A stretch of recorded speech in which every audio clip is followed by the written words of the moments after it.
truth on my blade, every line's exploded. You swing your words, I counter with precision. Battle of reason, this is my mission. Raise your fist, let them know. No, raise your voice, let it blow. Woo! We clash our swords of reason. Cut through like no retreating. Yeah. No fear, no chain, no treason. Woo! We clash our swords of reason. Woo! We clash our swords of reason. Cut through like no retreating. Yeah. No fear, no chain, no treason. Woo! We clash our swords of reason. Welcome everybody to Swords of Reason, right here on the SpeakeaZy show. And this is where logic meets passion. Today's debate prompt: AI should replace human jobs or take over human jobs. And on the affirmative, we have Cleaner 409, has his own channel here on YouTube as well for you guys to go check that out. If the mods could please drop that in, and I'm going to put it in the description as well, so you'll be able to find it there. And then for the negative, we have Spyro Floropoulos. I was trying to, did I say that right? Floropoulos? You got it, yeah. Okay. Floropoulos. Yeah, See? you nailed it. See, I was saying I'm going to go with my gut feeling on this on the last stream. I knew it. Something All right. AI cannot do. Off to a banger start. Not yet. That's what's up. So whenever you're ready, I'll start this timer up. Sure. So I'm looking forward to having a really good debate about this. This is a topic that a lot of people are going to be abrasive to, given time and all the movie industry and how we've seen things play out really hyperbolic in those scenarios.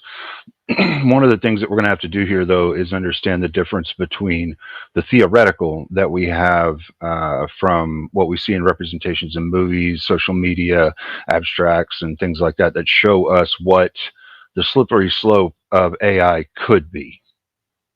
It doesn't necessarily mean that's what it's going to be.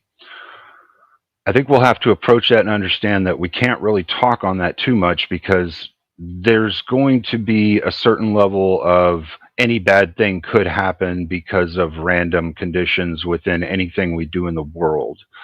So we're going to have to approach it from an ideal understanding of where we're at currently, what we currently use AI for, what its purpose is right now. And I think that within the purposes of what we have for it right now are typically automation of some form or fashion, automation of machines, automation of programs, small tasks, jobs, things like that, that human beings find to be too tedious, or that human beings can't manage the massive amount of data to do the correlates, to find the evidence they're looking for, or for, whatever factorials they're trying to get out of the data. So I think that we do have a good large amount of information that we can go tit for tat for on this and find some really good conclusions in this. But I don't think overall us having automation within our lives is going to be a bad thing. As we go forward in time, we constantly find that there are tasks that we know how to do, we've figured them out, and so we create a machine in some way to try and do those easier or more effectively. It's just another tool that we have. Granted, there are dangers for any tool that you use. You can misuse a tool and it can hurt somebody or hurt yourself. Bigger the tool, the more damage can be done. But that doesn't really approach the claim of what it is that we're doing with it right now and what we intend to do. So if we're intending to do something good with it, then that is what we should be focusing on, and let the law handle the nefarious sides of things, just as we've always done within our societal construct. I believe I'm at the end of where I'd like to go with opening, so I can cede the rest of my time, or I can yield the rest of my time to Spiro or SpeakeaZy to use as they wish. All right. Thank you very much, Cleaner 409, and we'll hand it over to Spyro. And whenever you are ready, I'll start the timer up when you start going. All right. So first of all, thanks to SpeakeaZy. Send him a bunch of money. And since I have a little bit of time here, SpeakeaZy, I'll do a deal with you. I did this with Rob, but I think I set the price too low. So I'll set the price a little bit higher. if there is a super chat that is $20 or more and summons me to do so, I will, to the best of my ability, as truthfully as I can, say, I love AI, and you can clip the ever living hell out of it. All right. And I'll do it. It goes against every fiber of my being. I hate it. I really don't want to do this. And I mean that genuinely from the bottom of my heart. I hate doing this, but for the sake of the gratitude that I have to SpeakeaZy for hosting this, and I did it for Rob and it was fun. It was a fun thing to do. So SpeakeaZy, I'm going to have to rely on you to tell me, count it up, tally it, whatever, and then tell me how many times you want me to do it, or interrupt. I got you. I All got right. you. So it's got to be $20 or more, and I'll do it. Legit, I'll do it. All right. And I want to thank Cleaner also. Cleaner, I know I've seen you around. You seem like a pretty good guy, and you're also a programmer. We talked a little bit beforehand. I kind of picked that up from previous streams you've been on, different panels and stuff like that. So I have a sense of kind of your background and some of the low-level stuff. So getting into this here, I will try to not get too nerdy, but unfortunately, we're probably going to get a little bit into the nerdy stuff. So if you're a normal SpeakeaZy viewer around here, I'm sorry, but this is just how it is, right? But I think if we do our jobs right, we should be able to mostly explain the concepts in ways that are not very hard to grasp. Okay. I will also do my part to bring in some entertainment. So one of the ways that you can convince me that AI automation is good is you can compare it to someone who may or may not have named herself after a condiment that you would use for soggy, wet fries. AI will never betray you like she did. You know who won't sleep with Monica Lewinsky even once? AI. That's right. And so based on that alone, I would concede the entire argument. Alas, that's not where we're at, as Cleaner said. We're in a very different world. And that world is that AI has a lot of different dangers that come packaged with it. Now, the problem with AI as it is today is that the dangers are exacerbated by its ubiquitous use, by its hallucinatory nature, by its sycophantic outputs, and by the fact that people are literally losing their lives or taking the lives of others at the behest of these systems. Further compounded by the fact that these systems are used by a global elite. Going a little conspiracy brain here, but let's just do it. There is a global elite at the top who, whether they have altruistic intentions or not, is irrelevant to the fact that they completely and how would you say ruthlessly amass all the information that you provide these systems. We have studies going back all the way to the 60s. This has been scientifically studied. It has been algorithmically studied. It has been logically studied. It has been philosophically studied. It has been technically studied. The dangers of these systems, the limitations of them as part of their ontological state. And what's more, the time that we're living in is a time where we are promised many things about these systems. They're intended to help humanity. We're going to see robots running around everywhere doing mundane tasks that you don't have to do. Where was the promised freedom to go back into artistic endeavors and free time and so on? And in fact, all the evidence, all of it, is pointing to the fact that you get very little productivity for an insane amount of cost and a huge danger to society as a whole. For example, in the UK, over 50% of businesses are already regretting their use of AI, their integration of it. An MIT study recently said that 95% of AI projects, don't even get out the door. Of the 5% left that do, many of them fail. We have an industry that is overinflated, 17 times bigger than the dot-com bubble. It's predicted to be inflated more than the housing market was when it crashed. It takes up approximately the entirety of the U.S. national debt right now. That's the amount of money that's gone, I believe, in the past 12 months or so, the $40 trillion into these investments in companies. And how much revenue are they making based on all known publicly available data? Millions, maybe tens of millions, maybe hundreds of millions if you push it. So where exactly is the benefit to mankind when we're dumping trillions in capital expenditures and finances, when we're basically taking the entirety of people's 401ks or future livelihoods and basing it on something that gives us Studio Ghibli and stormtroopers in the woods fighting Ewoks and barely junior level code and whatever the hell else you're using it for, like simple Google searches that you could have done 10 years ago that you just somehow do today. In short, AI has been oversold. It is not promising on what it delivered. And of course, that's going to be the case when you have people who absolutely require these systems in order to just fundamentally exist because they don't know what else to do with themselves. And the way that I see AI right now is the last 20 years of all of the tech industry's poor decisions packaged up into a nice little box and with a bow on it titled AI, so that you can mass produce all those bad decisions in autonomous fashion and spread to everyone's hands. And with that, I will end my statement. All right. Thank you, Spyro, for your opening statement. So now we will get into the 5-minute uninterrupted rebuttals.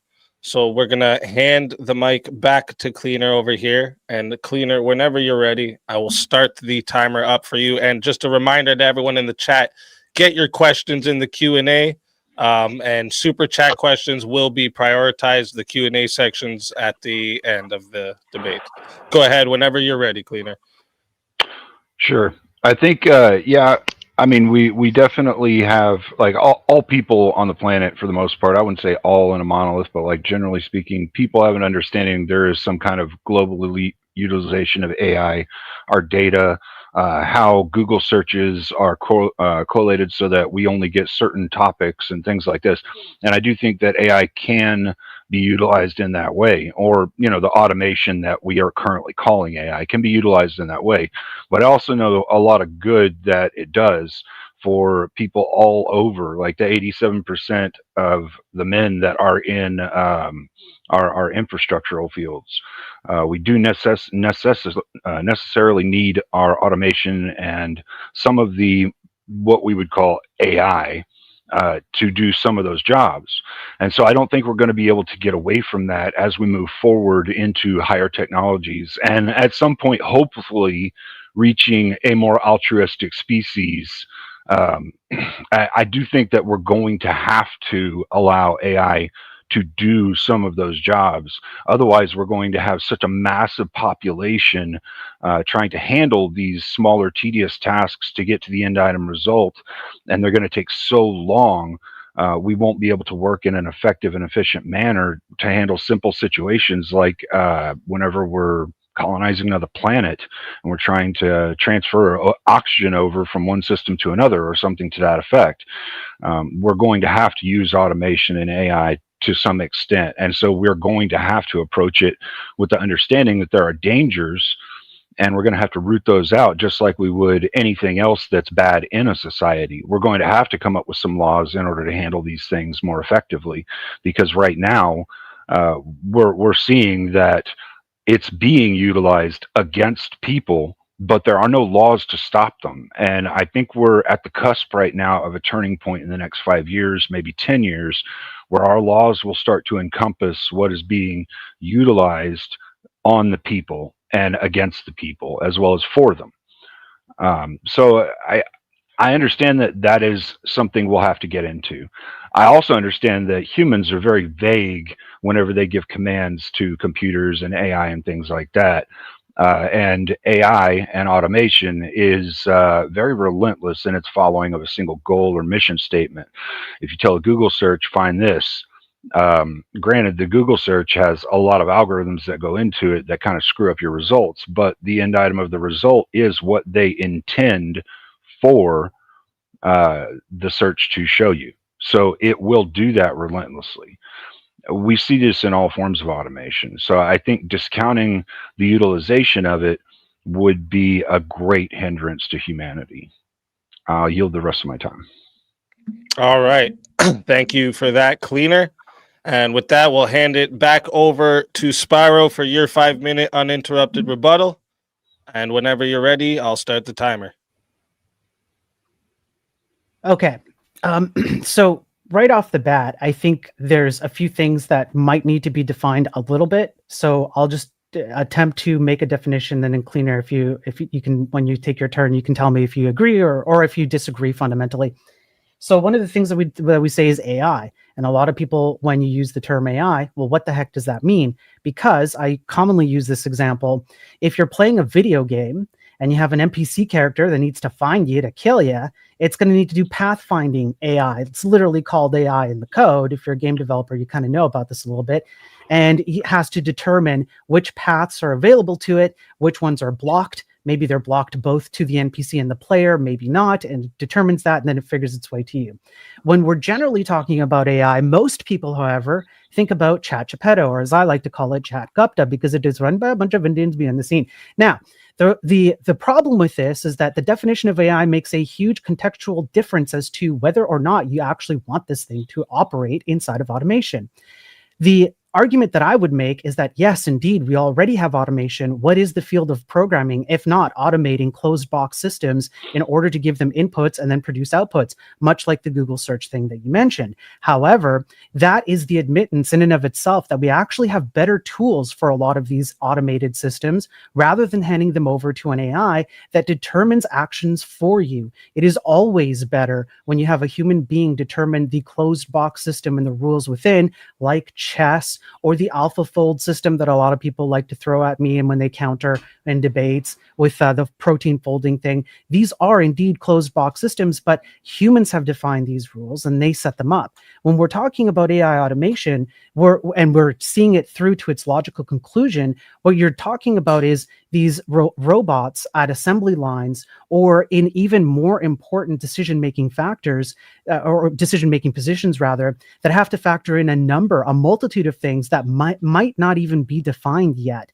You're just assuming that like these robots will just make the decisions, and that is unfortunately a definitional contextual lacking of like what the heck are we talking about when we're saying AI takes over.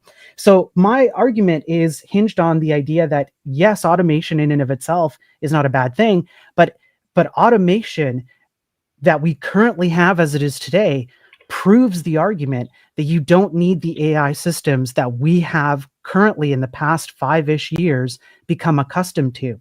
My argument is that the AI systems that have existed in the past 5 years have been nothing but destructive, useless, and completely unnecessary systems. We don't need them. We have better alternatives. And what's more, you don't actually want these systems to be running your day-to-day lives. Why? Because they lack a bunch of stuff that humans do not lack. For example, a widespread study in China was showing AI usage for translating sign language, Chinese sign language, into text, so that people could read it. Hey, that sounds great. That's part of the utility factor that you're describing, which I admit there's some utility to. But unfortunately, the AI system could not determine the complexities of such a rich and diverse language, such as Chinese, with all its dialects, the different ways that you interpret it in your sign language or represent it, and then convert that back into text. There are studies comprehensively that go over Irish and UK like quirks in language, or even accents, where people say, "Hey, bruv, good morning, governor," and they'll say stuff like that. And the AI system's like, "I don't know what the hell you're talking about." So imagine that you pick up the phone and you go, "Hey, gov, I'm dying, eh?" And it's like, "Okay," and hangs up on you because it doesn't know anything. It doesn't know any better. It can't determine these things. And then the argument back would be, "Oh, we'll just train it to understand it." Okay, what's the cost of training these days? Oh, I don't know, a few million at the cheapest for one model. Now you're talking about training it over and over again. Languages change, interactions change, requirements change, even down at the assembly line. And the automation argument is when you actually look at what's happening in automation. I know that you're a little bit involved in that, and I have been quite involved in that in warehouse automation. You know what the biggest, most productive inducing mechanism has been in automation? It's not AI, it's wheels. Yeah, in the last 5 years, wheels have made a huge impact on automation factories, because it's wheels that make the biggest impact, not AI. And I'll end it there. All right, perfect timing. Now, what we'll get into here is a hour of open floor. So this means both sides get to cross-examine each other. Just a reminder quick for everyone in the chat. Again, there is a Q&A there. So if you guys want to have your questions answered later on, go ahead and put your questions there. Super chatted questions or Cash App, PayPal. These questions will be prioritized because we only have a 30-minute section at the very end where we're going to do this. Let me get our 60-minute timer up here. And let's maximize that. All right. So it took away 2 seconds. Again, shout out to both the debaters here. Both of them, if you want to find their channels, they're both in the description, and my mods will share them for you as well. Go sub up over there. I believe, I think they're both streaming right now. Are you streaming, Cleaner? Yep. Okay, yeah. So they both are streaming right now. Go over there, sub, like, get them in the algorithm, send some money, all of that, okay? Thank you both for coming here tonight, and I expect a great debate here, and it's already been great openings. So whenever you guys are ready, whoever wants to start off here, go ahead, and I will start the timer up for you guys. Sure. I have one question for you, Spiro. Just in your general understanding of how human beings in society advance things, how they learn things, we take risks of some kind, right? Mm-hmm. I mean, the only way that we've ever been able to find to really learn new things is to take some kind of risk. Yes. So within everything we do, there is a risk assessment, I would agree. And we can see the harms in certain things, but that doesn't mean we should shy away from doing those things. That just means that we should be restricted and restrained in how we engage with those different things. Right. So I would agree with the fact that you have to take certain risks, but I would say that this is a needless risk, in particular with the AI systems that we're talking about now, which are these large language models in particular, or generalized models, where you could just ask it anything under the sun and it'll just do whatever you want or answer you whatever you want. These things are an unnecessary risk. We have had much better alternatives with far smaller systems. Andrew Wilson has helped me with this debate, and he called it, because I've debated him privately and a little bit on this, and he called it the Metal Gear Solid 2 endgame, where at the end of Metal Gear Solid 2, all of these AI systems became much, much smaller, and they were very specific to niche tasks. Well, guess what? That's what we've had since basically the dawn of time with programming. Very, very small, minute things. Yes, we could scale them up a bit, but these systems in particular have huge risks. They have, in my opinion, they are equivalent to an atomic bomb. They can literally obliterate societies. And you can see this play out right before our eyes. For example, one of the big risks would be having a large group of people who believe that AI has become sentient and they must take violent actions for its protection. That's not something I'm just coming up with. That has happened. People create religions with these things. People marry them. People literally take lives, their own or others. That's more than just your simple tool or your software program that plays MP3s or things like that. This is huge. This is a huge risk. Well, I wouldn't necessarily say that that you're wrong in that. There is a risk with anything that we do. That's kind of what I'm saying here is like, there, like you brought up the atomic bomb, and yeah, the A-bomb was a huge risk. The inception and understanding of how to produce that wasn't necessarily what that person was going for when they were doing it, right? Like when he figured out how to split the atom, he wasn't necessarily trying to come up with the atomic bomb, but somebody else who wanted to end lives and use it in a warfare tactic used it in that way. And that's because we didn't have a restriction on it. And so I do understand what you're saying, where it can be used in certain ways. I don't think that anyone would say that, you know, a tool like a knife that you use to clean an animal when you go hunting couldn't be used in a nefarious way. We all know that knives can. I mean, that's one of the big problems in Europe is, like, you know, knifing people now. So, I mean, I get that. I do. And I won't shy away from that at all. I'll own that 100%. You know, I guarantee there will be issues. I know there will. But I think that we're not approaching a realistic understanding if we don't include that into our risk assessment of what could happen. And that's kind of why I say we will have to have restrictions and limits on what we do and allow AI to do. And that's where I think people like you and I, with an understanding of assembly, would be able to implement chips that could only be read and not rewritten to, so AI couldn't rewrite its own base code. And we could in there instill certain limitations that AI would not be able to move away from, or else it would shut down the program. And since it doesn't want to shut down its program because it has to complete a mission, it will take that into account in the math whenever it goes to try and do the end item result of the mission. So, I get what you're saying. I just know that there are some very basic ways that our original IBM programmers came up with to restrict information flow. So I do know that we can limit it. Okay. So let me walk through a few things here. We'll just take them one at a time. I'm taking some notes here. So one of the things you brought up here is the comparison to the atom bomb, or in your example, you brought up the comparison to a knife. Now, of the two, which do you think AI is more comparable to, an atom bomb or a knife? It depends on the utilization. I would say that the general understanding of what AI is capable of, like people's movie representations that they've seen, would be probably more akin to, like, I don't know, maybe 1,000 Russian big boys, Okay.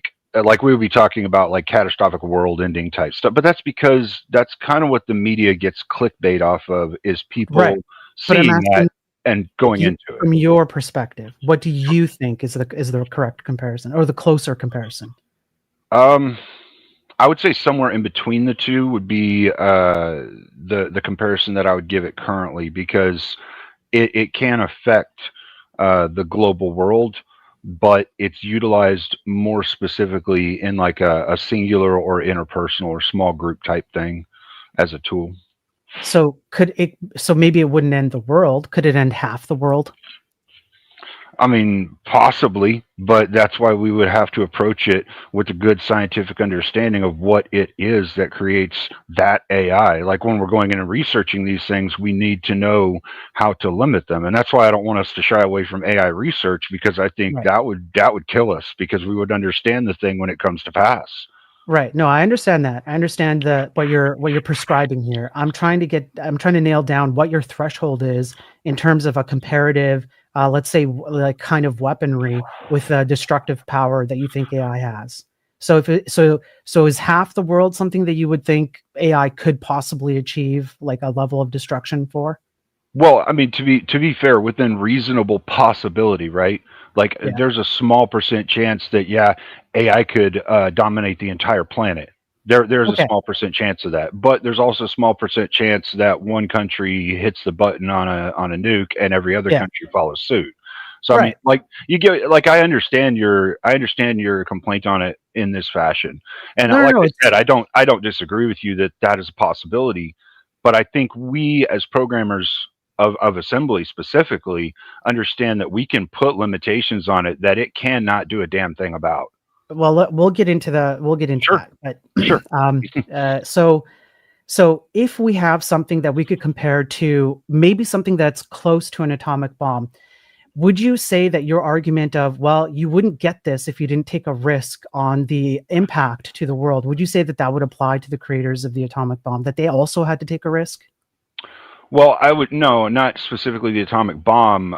Splitting the atom, I would say, yeah, they Sure. definitely had to take a risk with splitting the atom, because Yeah. just splitting the atom itself, and then trying to put it back together, like fission and fusion, like, they're massively destructive potential capabilities to them. So yeah, I mean, I say there's a risk to that. Now, them turning it into a bomb, that was just an entailment of understanding the logic of the science and creating a device to utilize that science in a way that was destructive. Right. Okay. So given that we already have a somewhat let's say close resemblance to AI, because AI you could make a very similar principled argument. AI doesn't have to be used in a destructive way, but you have people with their psychology and so on and so forth and yada, yada, yada. Okay.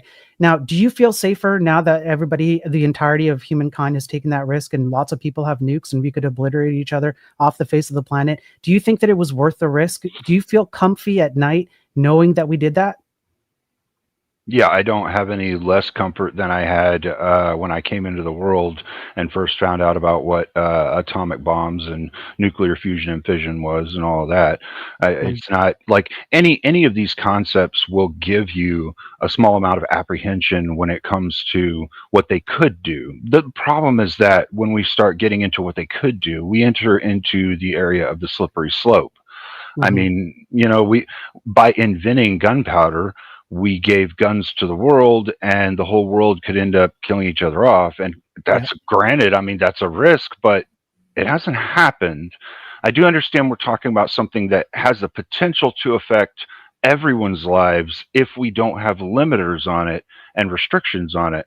However, I think that we as human beings, and especially when we're talking about this field, a lot of us have an understanding of restrictions, keeping it on an air gap system, keeping it away from any interaction where it could potentially do something destructive.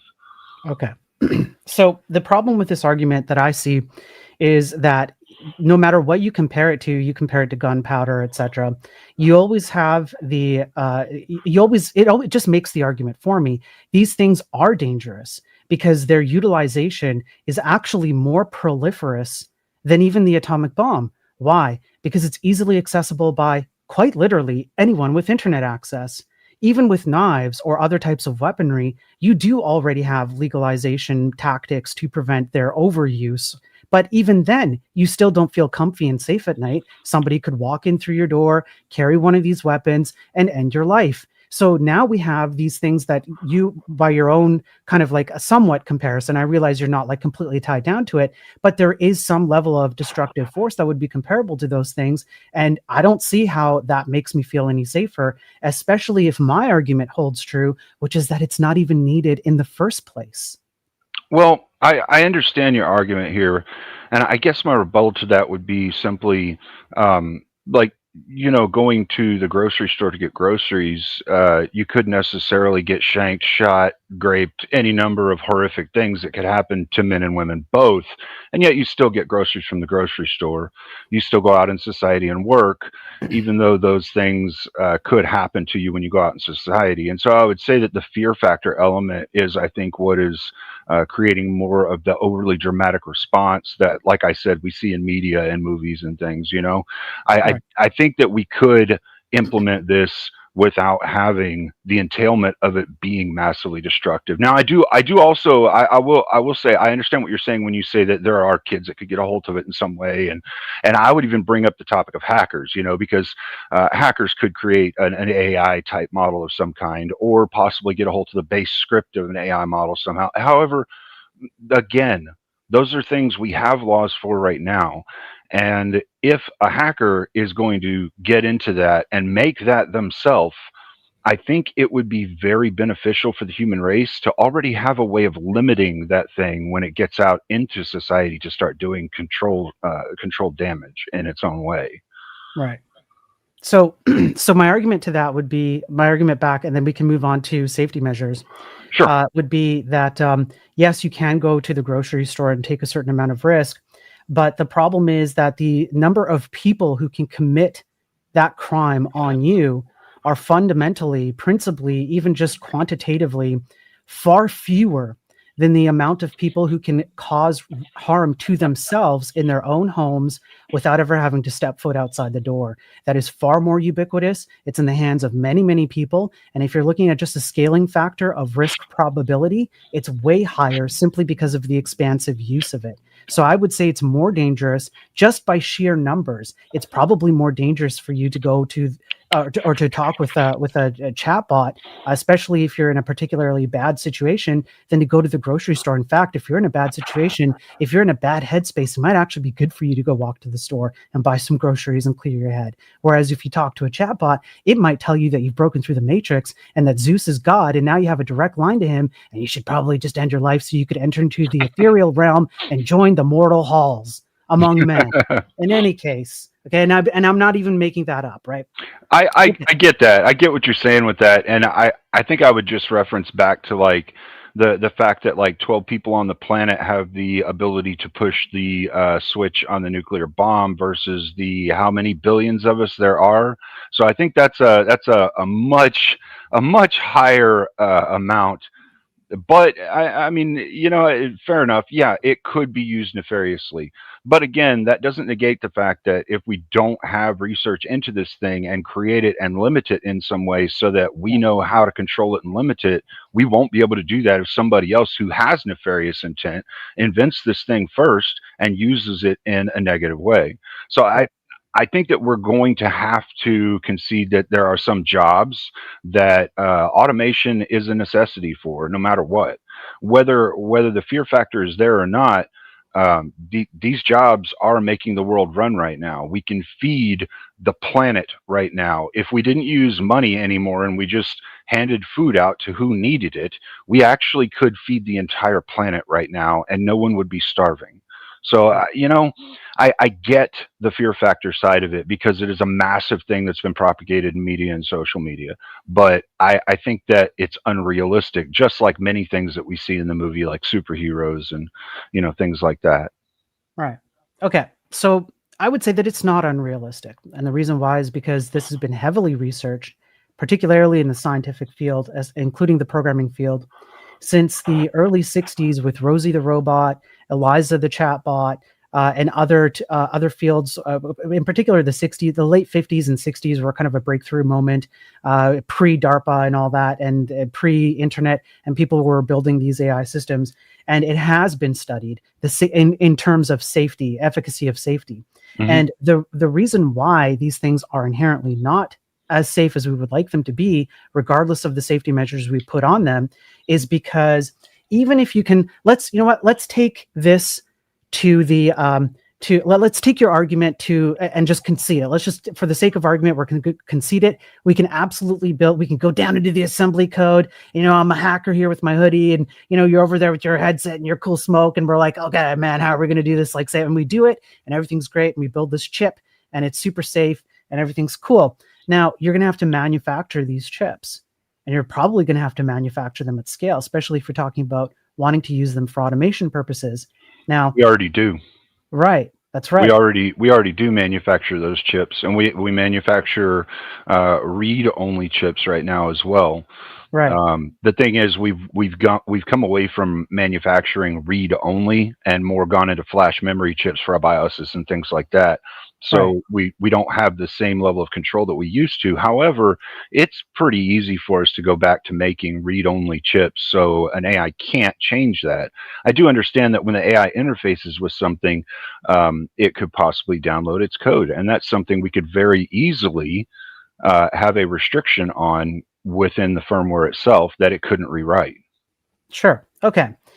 So let's walk that through, because again, this has been heavily studied, including these safety measures, including some that you're talking about right now. So let's assume, like you said, they're already being manufactured. Now, SpeakeaZy, why don't you tell me this? Have you ever used Windows, SpeakeaZy? Of course. Yeah, of course, right? Have you ever had a blue screen of death? Actually, I think I remember. It wasn't my computer. I think it was my mother's when I was younger. But I think I do remember that. Yeah. Do you remember why you got that blue screen of death? It's okay if you don't. No, I don't. Yeah. Okay. So this is something that I think everybody has experienced at some point in their lives with technology. You get something that's buggy and you know, it crashes, blue screen of death, etc. Now, Cleaner, you're going to know this. What's one of the top reasons why a machine would start to fail this way, especially at the operating system level? Logical fallacy within itself, circular reasoning. It enters a circle and it overheats itself and or shuts itself down because there's not enough memory or computing power for it to get to the end of the logic. Right. So now a little bit more nerdy. You remember like having mem testers, right? Where you test the RAM, right? And you got to do that. So I used to build computers. I'm sure you've built your fair share. I'm probably not telling you anything you don't already know. But I remember when I was working at the computer, building shop, you'd have to run a mem tester once you plug that thing in, the RAM into the motherboard, so you could make sure you didn't get a bad piece of RAM from, guess where? The manufacturing line. And Right. so even if you have a read-only chip, what you cannot control is an AI system that reads only from a bad chip that tells it somehow through a bit flipping technique, which is still a technique being used today to hack AI systems on the cloud. You just have to change one of those ones and zeros, and the thing can go, oh, I don't need humans anymore. That's all Yeah, it takes. sure.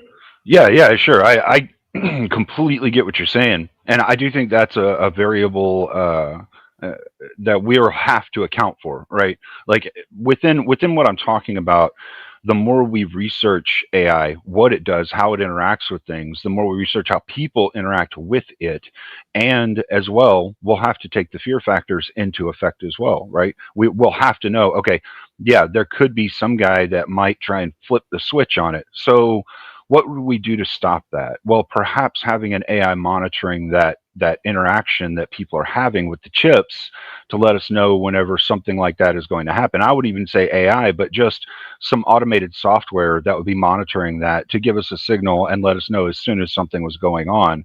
And as fast as it is, it's going to be faster than a human being typing things and trying to send it, over a net Sure. to interact with the chip.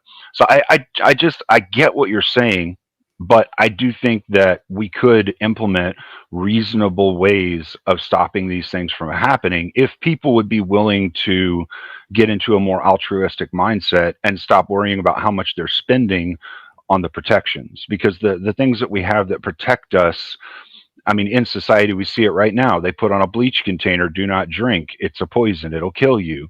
We never used People to have still to tell drink it. people that. Yeah, and people still drink it. I get that. But that's because we don't have limiters there that will actually stop them. Whereas when we're talking about logic, if you tell something to shut down if it tries to do something, it will shut down if it tries to do something. So I Okay. do think there are reasonable ways that we could stop it. It's just we'll have to get into the nuance of the science and the nuance of the code in order to be able to get it to that point. Okay. No, so here's the problem with this, though. You still have the same problem. Even if you have an AI checking that the other AI is producing the right outputs, you have no idea whether the second AI has a faulty mechanism or not. And faulty mechanisms can come from even something as simple as a quick brownout, which is a type of electrical surge that can just silently cause things to go haywire in your hardware. You have no sense of that. So now what happens, now what you're describing is a system where one AI might perhaps have an issue with it. Maybe someone did a supply chain attack. Maybe someone actually did hack it. And so there's a problem with this. And so then you have another AI watching the first AI. And now you have humans who go, well, you know what? Now I feel safe and comfy because I have one AI watching the other AI. And so when the second AI tells me that everything's hunky-dory, I can put my head on the pillow at night and feel comfy, except that the second AI is sleeping with Monica Lewinsky and betraying people online. This is not something that we, as in the farther, the more, the bigger the chain that you try to add on to having checks and balances, the more these things skew towards complex natures. And now you're playing whack-a-mole. Now you have to have legal systems for every step in the chain. And all you've done is shift the risks over from one system to another, and the cost of it for what? Because the outputs of these things based on current history. So all I have to do is point to the current trajectory in order to make future trajectory statements and have at least 5 years of data to behind me on current trajectory. These systems suck at doing just about anything. So I have no reason to believe that they're going to be any better in the future. And I definitely don't have any reason to believe that they're going to be able to check and balance themselves. So at the end of the day, all this automation just requires more human intervention. That's what happened with the Tesla robo taxis in Austin. They have a human person behind them. That's what happens with the automated trains that run around in different cities. They have humans behind them, remotely teleoperating it. That's where everything ends up, because you know this as much as I do. If you've ever built a website, or I believe you've built applications, mobile applications. Sure. The bleach example is exactly the thing that happens. That's called an edge case. That's what we call it in the industry. Yeah. When you think a user is going to do something, you build for that particular thing. But then a user goes on your cat website and they're like, hey, I'm gonna like, I don't know, upload pictures of like I don't know, a tomato for no reason at all, you know, and that's what I'm going to do. And you're like, well, gee, you know, that's not what I wanted, but I guess I technically allowed for tomatoes to be uploaded on this cat website. That's an edge case, and that's what has been studied since the 60s. Anytime that you create a program and you start doing if else branches, if this then that, if this then that, you start adding chains of complexity, and you're playing whack-a-mole on all the potential edge cases very quickly, to the point where the number of edge cases becomes statistically impossible to keep maintained. Yeah, I get that. I do. But that's kind of what we do within society anyway. Our whole legal system is a game of whack-a-mole when it comes to the next person that does something wrong. We whack them and put them in jail or fine them or whatever the case. Right. So, I mean, like we already do that with some things. And the cool thing about AI is that there's a lot less human error and human emotion involved. So with this game of whack-a-mole, it will be a lot easier to implement multiple automations that could do checks and balances on these things with no emotion at all involved in it, and no chance of there being corruption, or at least no chance of them just having a corruption innately of their own, much like what we see in like the law system where there's corruption all up and down it, the political sphere where there's corruption all up and down it. Within computers, the cool thing is like the corruption typically comes from, like you said, a power error or something like that happens. So could it happen? Well, sure, but it's also possible that now tomorrow Putin could decide to push the red button for whatever random butt scratching feeling he has, and the world ends. It's also possible that somebody walks up to you when you're getting out of your vehicle at the grocery store and sticks a knife in your kidney. I mean, there's all kinds of things that are possibilities. And also with like the tomato edge case, I mean, like they really should have had a much better sauce maker to get that tomato turned into sauce before it got out of control. I mean, there's something we can agree on. Okay, now Definitely. yeah, for sure. Now, look, I can point to things that currently exist. So, for example, you brought up the legal system. In the legal system right now, they're being inundated with AI legal court papers. And what's happening is that the very automation that you're for in this particular debate is actually being implemented in the legal system. And the idea behind it was altruistic. Well, we can increase our production output of, let's say, legal court cases being resolved or taken care of, and at the same time we can reduce our production costs because we don't have paralegals and secretaries and whatnot having to hunt down every little thing in the world.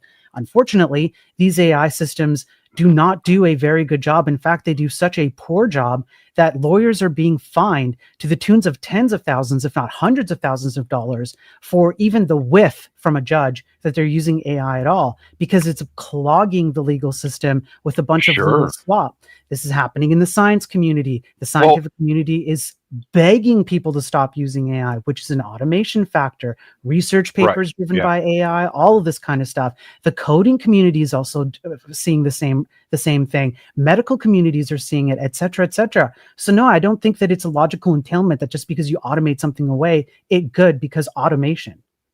Well, no, I didn't say it good. I said it logical. It'll achieve logic. And the reason that we're seeing a lot of these, like I don't know if you've really dove into like what language models they're using for the searches for the paralegal stuff, but a handful of them have been using ChatGPT and Gemini and things like that. And these things, they do have a certain entailment that goes along with using them. There's an algorithm of the information that they'll give you.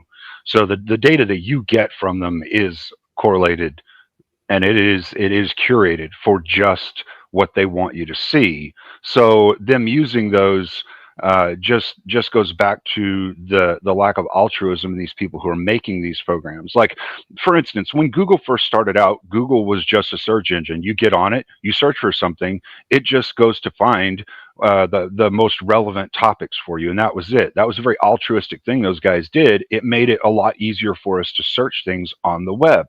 But it did get turned into something more nefarious when they got somebody who was more about growth in the company rather than the results of the search engine. And what we've seen ever since that person got involved in the CEO pool is Google has turned into this thing. that's just a person utilizing something for a nefarious intent. I would say greed would be a nefarious intent in this case. Okay. So so it's an unavoidable problem. You have to account for the fact that these systems are going to be used this way because they just are. That's just, you're not going to have the utopia that you would like to have, that I would like to have. Honestly, it'd be great if people just like didn't think this way. But unfortunately, that's not the world we live in. And the That's Google true. That's the why Google we should search, have restrictions and limitations on what well, things are capable of doing. but again, we go back to the problem of, we have the answers to these things, and it doesn't have to be large language models. And because of the nature of people, you have the same systems that you're describing, like ChatGPT, being used at the federal level right now, or the federal government pays something like $2 a year or something for access to these. They're using them for, we don't actually know what they're using them for. It's all kind of hushed away. But an OpenAI is not the only one that's doing that. So But it seems that's the like, thing, though. Like when you talk about that, I get what you're saying, but I also do know there are programmers that use very basic models of our Chat Geppetto or any of these others. By the way, don't use that Chinese one. If you ask it questions, it will all be related to communism in some way and trying to get you to be. I'm not kidding, man. I'm not kidding. But isn't that like, part of your utopia that you want? It sounds a whole lot like automated communism, sir. no, it's not automated communism.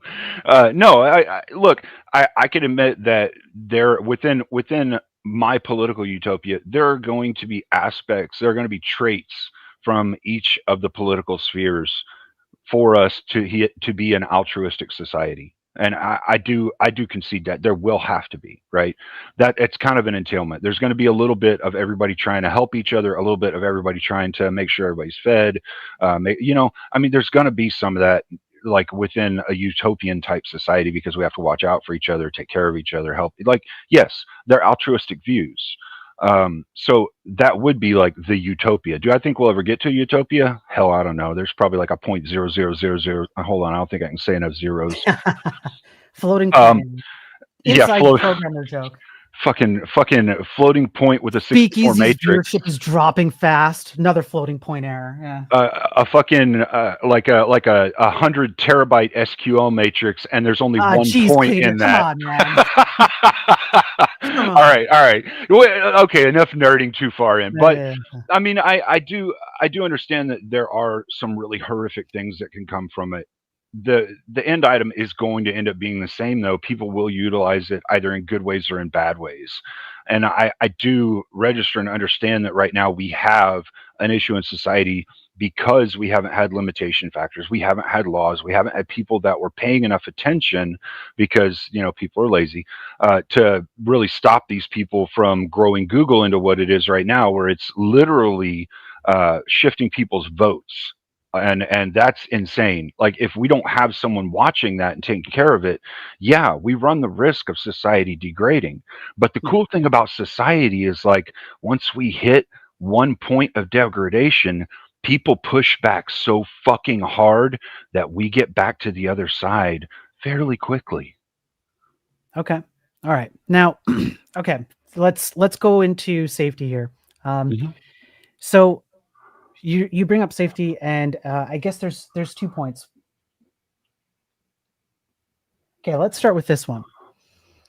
If you have an AI robot and you tell it that you want it to make you tea, it's got to go to the kitchen and make tea, and that's its goal. And the AI robot walks over to the kitchen, and unfortunately, like, your 2-year-old baby is crawling in front of it. And as you put it, it has no emotions.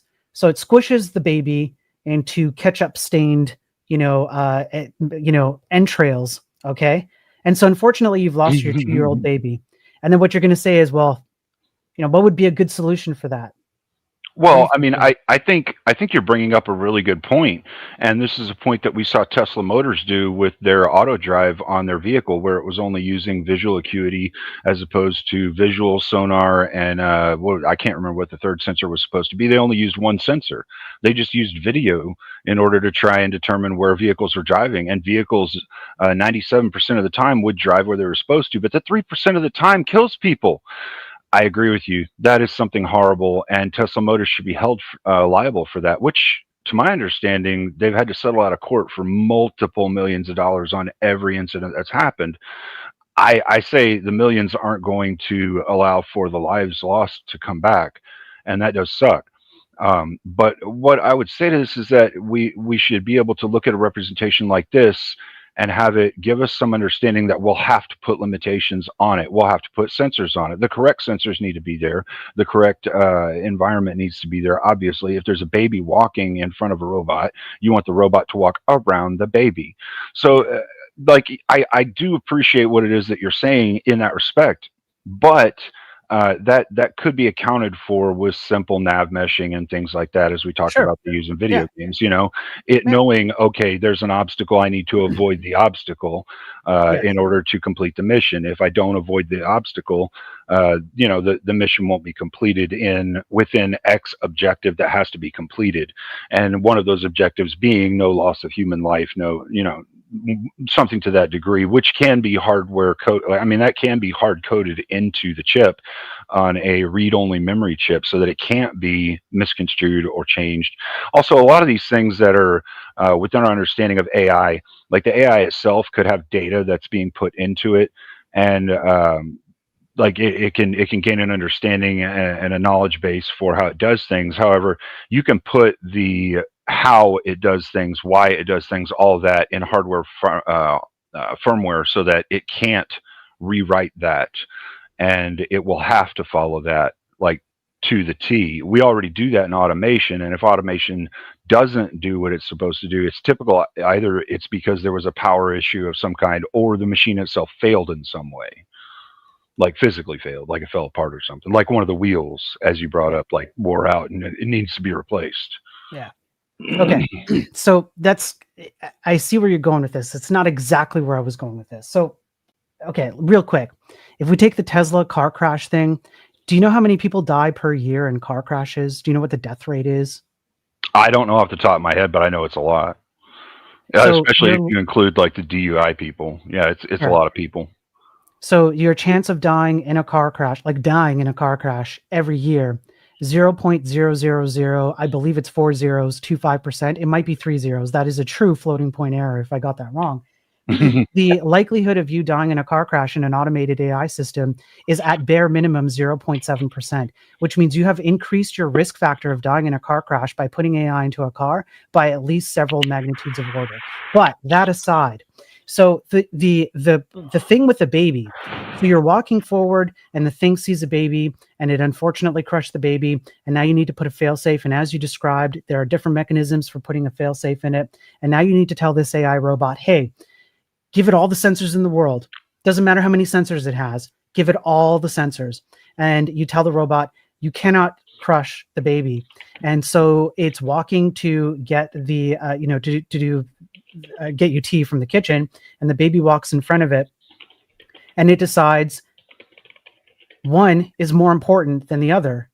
And you've said that the baby is more important than getting the tea.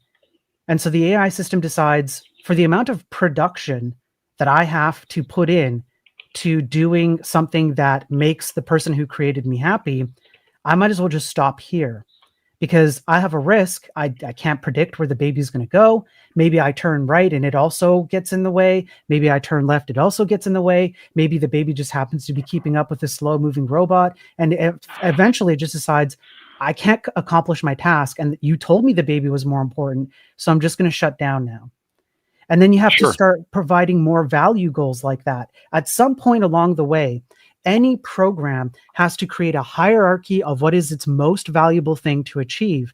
And anytime that you give it a superior goal that's at the top, it's going to try and achieve that goal or the next best goal or the next best goal, depending on the amount of energy that it has to put into achieving that goal. And pretty soon you're going to have AI robots that do one of two things. They're either going to just turn themselves off because they see that there's no reward factor, or the reward factor is greater when they just avoid all risks, period. Humans be happy when I don't take risks. And so that you turn them on, they just shut off. And that's the logical reasoning that the AI thinks. Or you have an AI system that pretends, as we see even today with sycophantic large language models that say, yes, my dear, that's a great question. Oh, SpeakeaZy, what a great little, goofy of the day, scenario you gave me. I think that your writing was poetic today, SpeakeaZy. Yeah, that's what these things think, because their ultimate goal is to make the human happy. They want to make SpeakeaZy happy.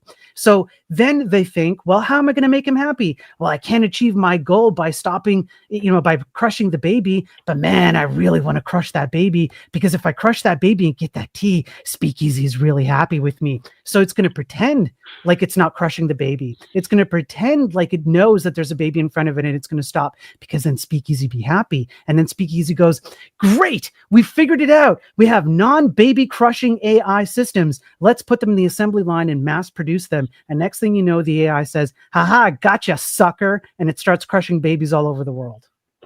Well, I think what you're End doing of humanity, is Cleaner. Is that what you want, sir? End of humanity?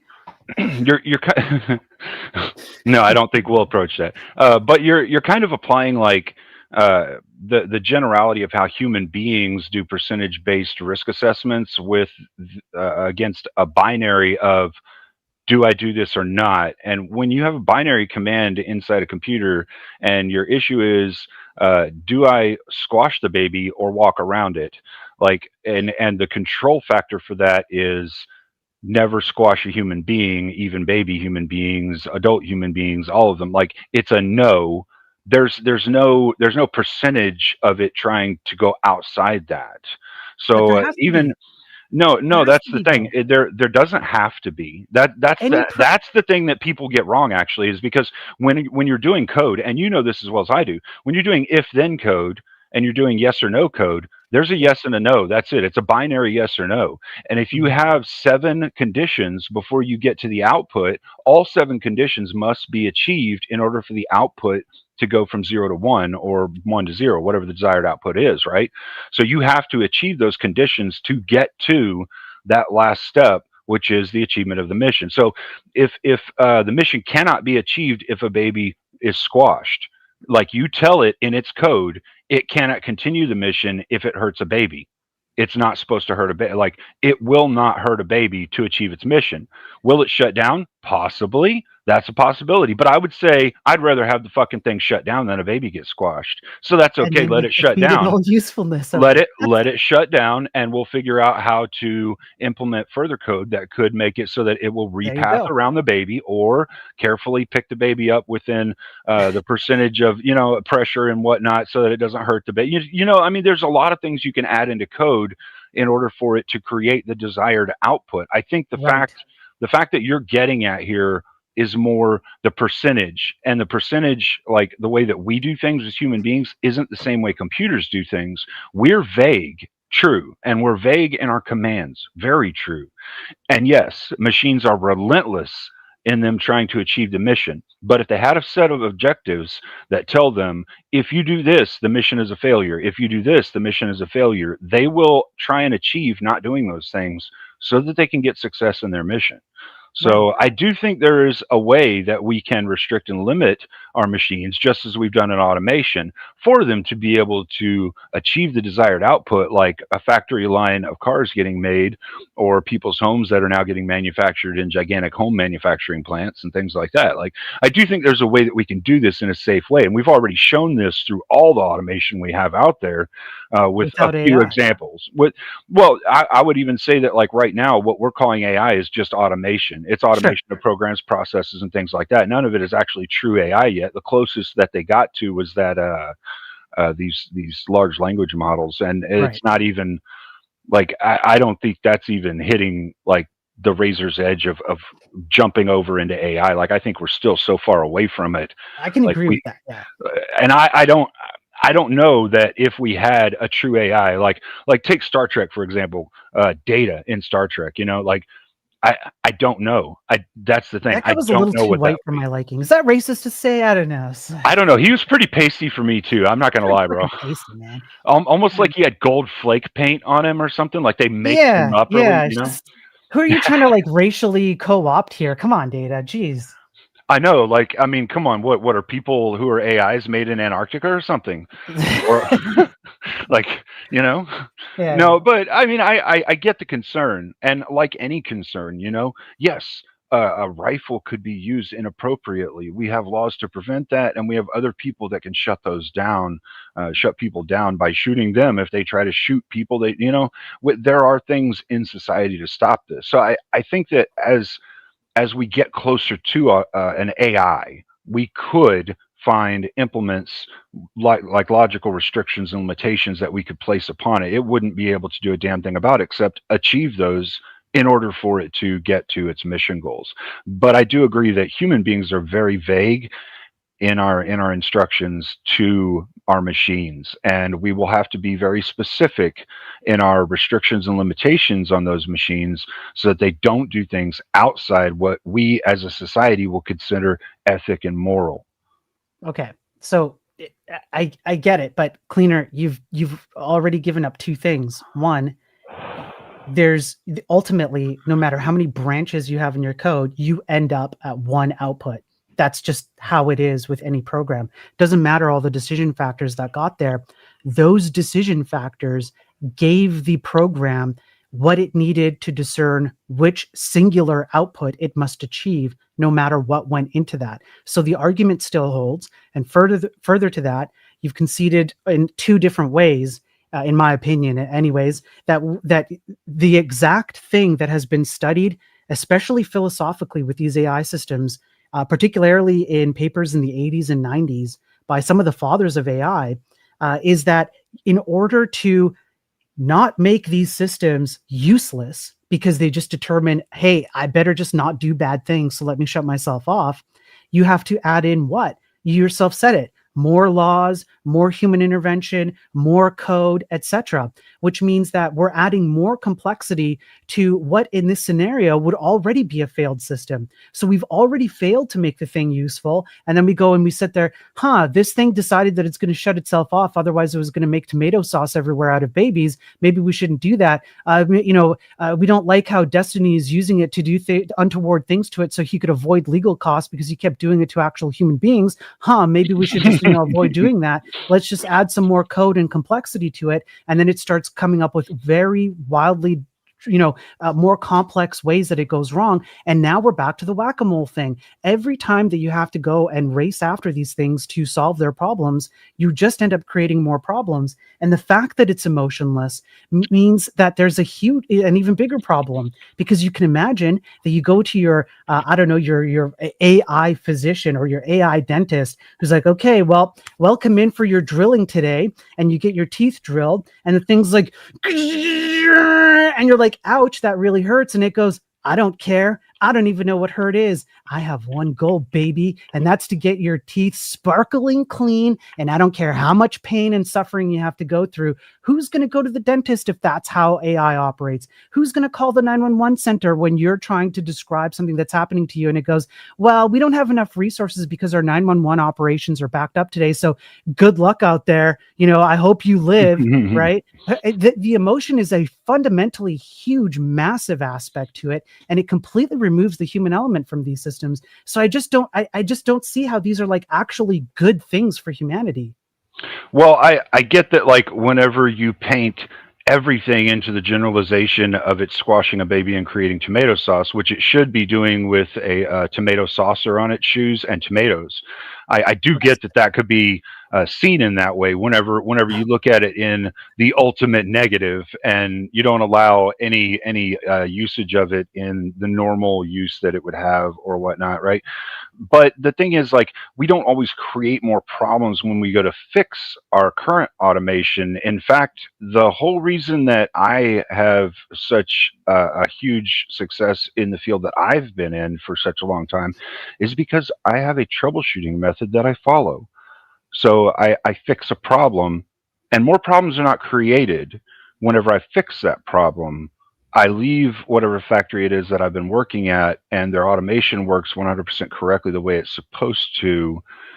And whether I've had to implement a new line because they weren't thinking of a certain thing in a line of code, a new sensor has been added, whatever, and I've had to change some of the software to get the sensor package to work correctly. This is just saying that there's going to be more jobs in society that will be created for troubleshooters, so that we can troubleshoot the issues that are going on with it. And I don't even see a problem with that. And the thing is, like, you're talking about such a minimal amount of AIs or automation that will have issues like this, that yeah, we'll be able to achieve working on it, because as automation grows and people move out of the more labor intensive jobs because our automation is handling them, they will move into the more intellectual jobs like troubleshooting, coding, and AIs and things like that. So I think we're going to have the manpower and we're going to have the jobs no matter what. This is all just kind of around a what if type scenario, but the entailments we've already seen within automation. So we do have errors in automation, and sometimes people do get hurt within automation. However, that's why they have people like me to go out there and fix the automation so that it works correctly, which is affording me a job. And that's why they have safety measures in plants to keep people safe. I mean, I understand what you're saying. I just think that when we approach something like this and we just go straight to iRobot and say that could fucking happen, so let's not do it, we're not giving it the grace that we should, where within that grace and understanding, we get a way of limiting it and regulating it and controlling it so that it cannot get to the point where it's like what's in iRobot and, hey, you are experiencing a crash. Okay. So a couple of things here. I'm going to take you at face value. You know that you seem like you're a smart guy. So if you walk away from an automation plant or whatever, in terms of the work you do, yeah, I can believe you. You probably do your due diligence and walk away with something set up nicely. Unfortunately, that's not the way that the tech industry as a whole has been operating. We can see that with things like, I don't know, Jeep being bricked 2 weeks ago with an over-the-air update while you're driving, with ads on your fridge, with washing machines eating up like 3 or 30 gigabytes of data per day. Why is a washing machine hooked up to Wi-Fi? Ads everywhere, subscriptions everywhere, stuff crashing all the time. That's not the way that the tech industry operates right now, and it hasn't operated this way for, in my personal opinion, approximately 20 years now, give or take maybe a few years. So I would agree with that. I would agree with that. But I want to ask you, before you go too further off into this, sure. Because I think we probably both have a similar understanding of a lot of the changes that have happened in the tech industry. Like when tech companies typically start up, they want to make money by providing a service, right? Yep. And then they get so huge and big like Google did, right? And I'm sure you know what happened with the whole Google change of CEOs and change of all that stuff, and them turning into this whole growth model rather than the product model, where they're just like, so I agree, we can have nefarious people steer companies. I do. But that doesn't take away from the fact that the automation itself, while yes, somebody could implement a software or a sensor that doesn't work correctly, or something that may not even have the right intent, yeah, that could happen. But again, that's just going back to the red button push that Putin would have, ending the entire world, right? He might get a rash on his butt tomorrow and decide to hit the red button. I mean, it's a small chance. Yes. Right. No, but I don't think it is a small chance. Cleaner, you keep bringing that up. You keep bringing up Putin pushing the red button. But how many times has Putin pushed the red button? Well, obviously zero. I mean, 0 times, because we're here talking. How many times has the tech industry screwed the pooch, front and back, and Eiffel Towered it, and then Bukkaki'd it, and all that stuff? How many times? I get what you're saying. A handful of times at least. But that's also because they're not approaching it with the logic. They're approaching it with a growth mindset and a money-making So mindset. why should I trust them? Why should I move? Why should I allow them to Because have this power? I guarantee you, if Putin had a guarantee that his country would be 100% fine if he pushed that red button and ended every other country, he'd push that red fucking button, and you know it. Okay. Is that So what, all you're but it's doing not the right same in now the is tech industry, speaking. is it? Right? It is. It's exactly the same thing. They're about growth and money. So if we get the separation to be between the Yeah. growth and money versus the logic and line of code and the things that we want the automation to do or the AI to do, we Yeah. get those people who are necessarily operating in a nefarious environment or a nefarious mindset out of that. Then yeah, we could have that. The thing is, you're still introducing the fear factor of it. You're still adding the fear factor to it, no matter what. Because it exists historically. I'm pointing to In some companies, yes. In some No, companies, but yes. it's not. I'm not just. It's not even just that. I know you're focused on the companies right now, which is fair. But I'm talking about it from a holistic view. How these systems operate, how the companies, yes, operate, how programs operate. Whether you have nefarious intent or not, we have a long, long history of these things operating this way. And I can point to that history and go, "Do you want more of this in an automated fashion, ubiquitously handed out to everybody, every Joe Blow on the earth?" Oh, sure. Yeah, I get whenever you're talking about the overall and not so much like the specific companies of it. Yeah, I can, and I understand that. Yeah, like some people can use it in a bad way, but I mean that again, we're just coming to the thing of like waterboarding is a thing, but we wouldn't tell people that we need to take all water off the planet, even though a massive amount of people die from water every year too. Why not? You know what I Damn it! mean? Come on. Like I get what you're saying. It's just You're for. You heard it here, folks. Cleaner's for waterboarding. He's taking the for position on waterboarding. Oh man, no. Actually, at this point in my life, I do not take the position on waterboarding. I might have at one point, but maybe shortly after my wife passed, I might have taken the position on waterboarding the asshole that was involved in that. But I mean, that would be me having a nefarious intent, right? And Right. using water in that way. Again, this is a tool. There have been a lot of tools that have been misused throughout time. I don't dispute that.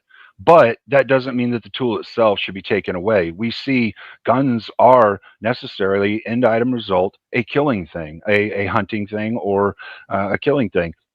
In Great Britain, they took it away from the mass population of people, and they have a horrific problem with crime there still. I mean, so I don't see that us taking something away to try and solve a problem always solves the problem. I would say it works in some cases. I don't believe that automation and AI is one of those cases, though, because it's something we'll have to utilize to some extent in order to continue producing and achieving more and elevating more as a species. Yeah, and I would argue that there's some room here for automation, but my argument is it's probably more in line with you than perhaps you think. Maybe you might actually understand. I won't speak for you, but it's along the lines of we have automation already. That's kind of the crux of the argument. We can point, again, as I say, we can point to the historical automation that we already have. People enjoy their operating systems. People enjoy playing video games. That's kind of like an automated form of entertainment in a fashion, right? Like I'm twisting the words here, right? No, I would say you're right, because we make code to do automated functions in a game just like we would in the world. Yeah, absolutely. Right. So what I'm pointing to, though, is that there are specific uses of AI that we are heading for in ways that have been unprecedented. We do not, the amount of money, 17 times bigger than the dot-com bubble, the entire US national debt, 35% of the S&P 500 hinging on this. NVIDIA is 8% of that. The stock market is massively overall, not just the S&P 500. I'm talking about generally the US stock market hinges on this a lot. Entire energy centers the size of Manhattan, I kid you not. All of this stuff is at unprecedented levels. And the argument is exactly what you're describing, which is, hey, we already have these systems. We've been using them for a long time. In fact, Cleaner, go and clean these automation systems. See what I did there? I weaved that in to try and get AI to do that. Yeah, that was cute. AI. That was cute. I like it. Yeah, listen, sir, you cannot take my career away from me tonight. Okay, so That was really racist of me. Damn it, data. Okay. Who gives a shit? A joke's a joke. I know. God. Indian Jesus, please forgive me. No, don't forgive me. Indian Jesus, you suck, man. Okay, back to this. All right, back to this. Damn it, we only have 2 minutes and 40 seconds. Jeez. Sure, so sure. The point being that we have systems that are better than the ones that we're currently using. And if the argument is that we should take the current systems that people have ubiquitously become accustomed to over the last 5 years, and we should expand on them, scale them, and put them behind automation, I would say that is the nuanced take where the real danger and the actual fear is. And I have nothing but historical evidence for that, including studied even before these things were created. Automation as a whole, that's part of my job. That's part of your job. I get it. It exists. Some jobs will be replaced by automated systems, but I want them to be very contained, very localized, very scoped. Sure. I wouldn't disagree with even when we talk about AGI. Like when we finally get to the point of AGI, I do think we should approach it the same way we have automation. Quick question, Cleaner. Do you actually think we'll get there? Oh man. Do you think that's an actually achievable thing? I think that within what they are doing right now with the way that they're scoping the algorithms, no. I don't think they'll be able to get there because the algorithms are fucking up the data that the thing needs to grow itself into an AGI. It has to have a neutral form and a neutral format that is logical and rational, and it doesn't. And because of that, there's too much vagueness and too much bullshit that's put into it for it to reach AGI platform. Right. I agree with that. But I think so. I want to give you credit where credit's due. That's a based answer because I completely agree with that. However, it does point to a fundamental principle under the hood on these systems where these systems cannot even achieve anything close to human level cognition or decision making or other factors that we require other humans to have for even basic jobs like customer service support, etc. And so again, I would point to that as we probably should step away from this and rethink how we're going to approach this. I wouldn't actually disagree with you there when it comes to AGI and us approaching it, and even the AI tools that they're using now with the large language models and all of that. I think there should be more restriction, more limitations put on this.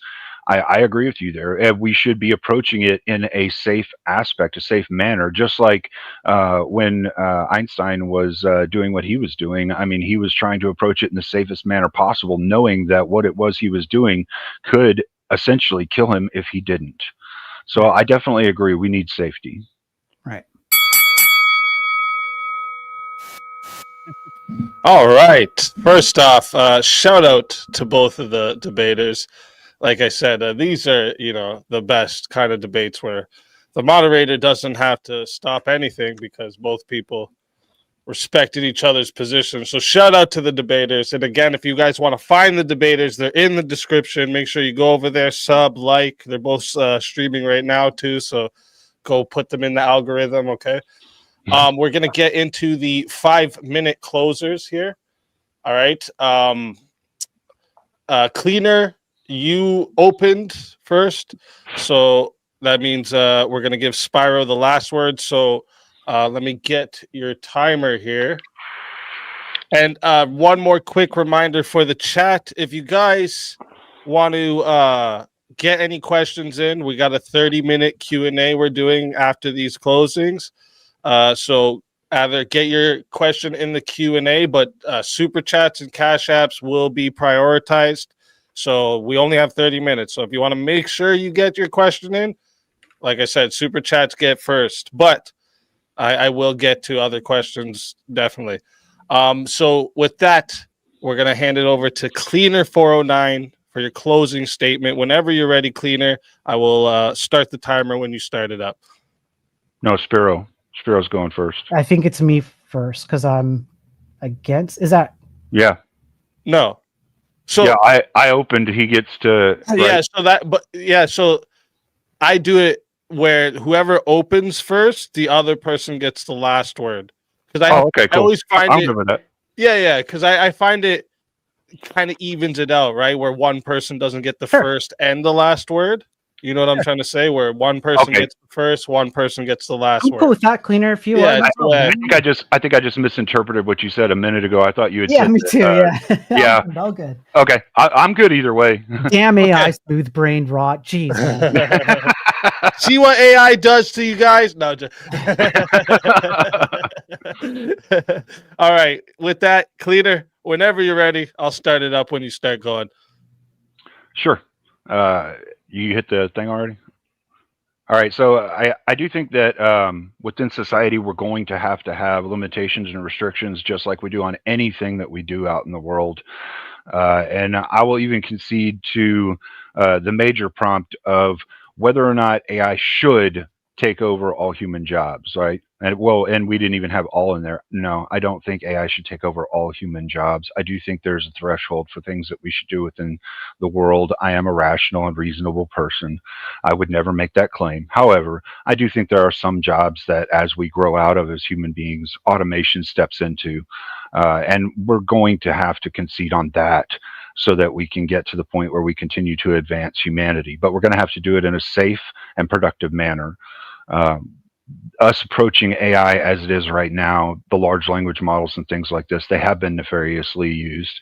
That doesn't necessarily mean that they should be nefariously used or always used in that way. But they have been in some cases, and in some of the larger cases even, and I would say they've grown so large because their model has been more about the growth rather than the product itself that they're trying to create.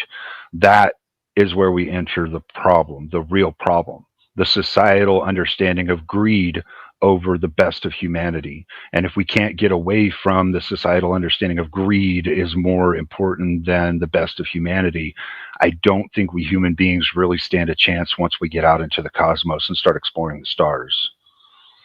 See the rest of my time. Thank you. All right. Thank you for that, Cleaner.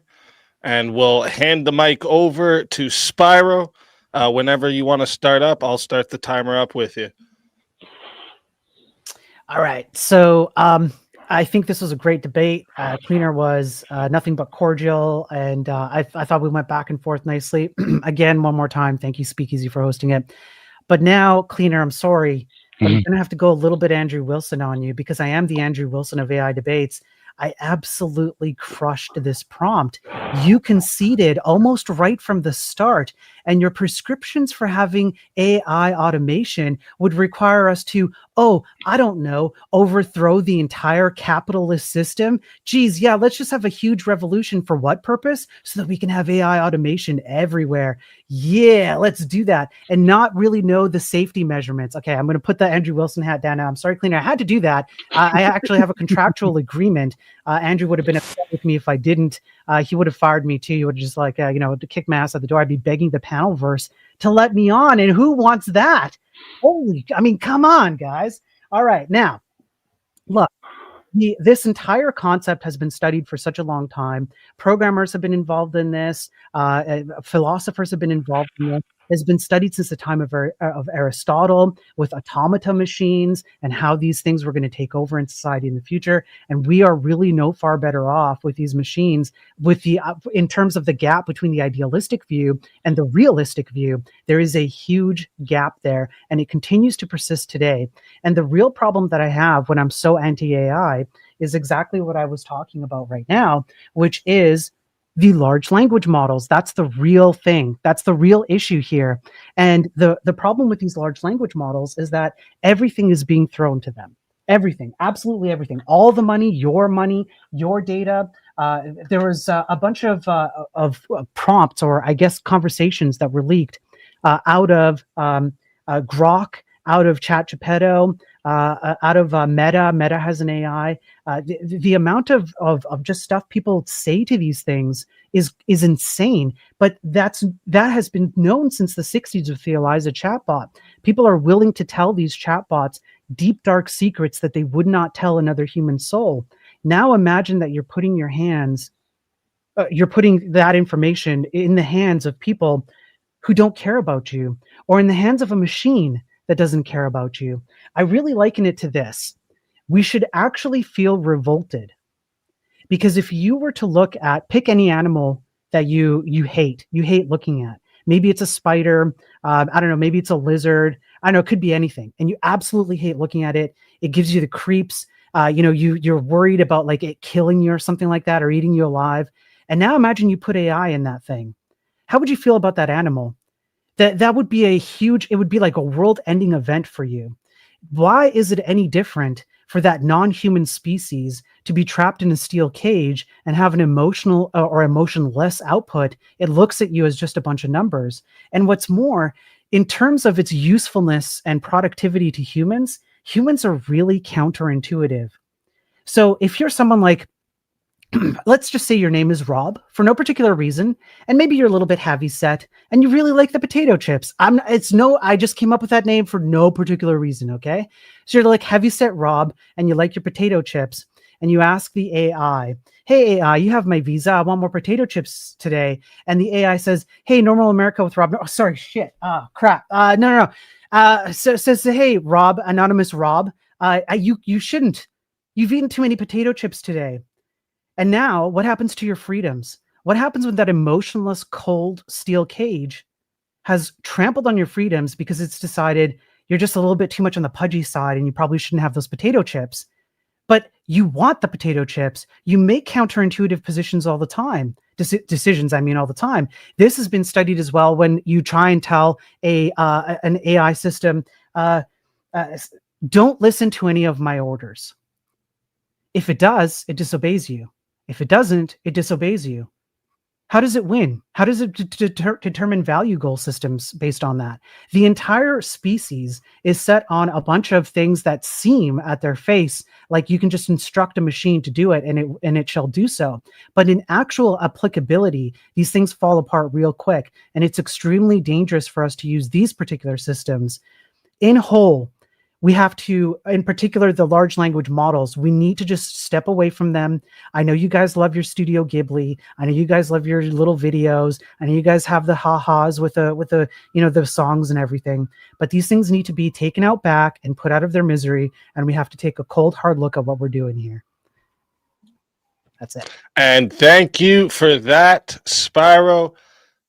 One more time, chat. Make sure you all go and sub up to both of them, okay? Can't stress it enough. Make sure you go sub up to both of them. All right, even if you're not going to watch. What it costs nothing to hit the subscribe. It literally costs you nothing. Just click it. You know what I'm saying? Show them some love for showing up here, giving a great fucking debate, okay? What we're about to do here is get into the Q&A section. It's a 30-minute section. We take the chat questions. Again, super chats will be prioritized, but you see the Q&A there. Anyone in the chat has probably seen it. So we're going to do that for 30 minutes. Then we'll close off the debate part of the show and open up the panel for anyone who wants to come either challenge the debaters, give their take on it, whatever, right? We'll just have an open panel. But it's not going to be, don't think you can come up here and just spurg. We don't do that over here. So before you do that, SpeakeaZy, I would just like to let everyone know for this portion of the Q&A and for everything going forward, you will have to look at the SpeakeaZy channel for that one. I'm not going to restream that portion. That way, you fuckers have to go over and look at SpeakeaZy's channel too. Based. Yeah, I'm going to do the same, actually. Yeah. So I'm going to end my stream as well on my side. Go to SpeakeaZy's channel, give him a bunch of money, give him a bunch of likes and subs.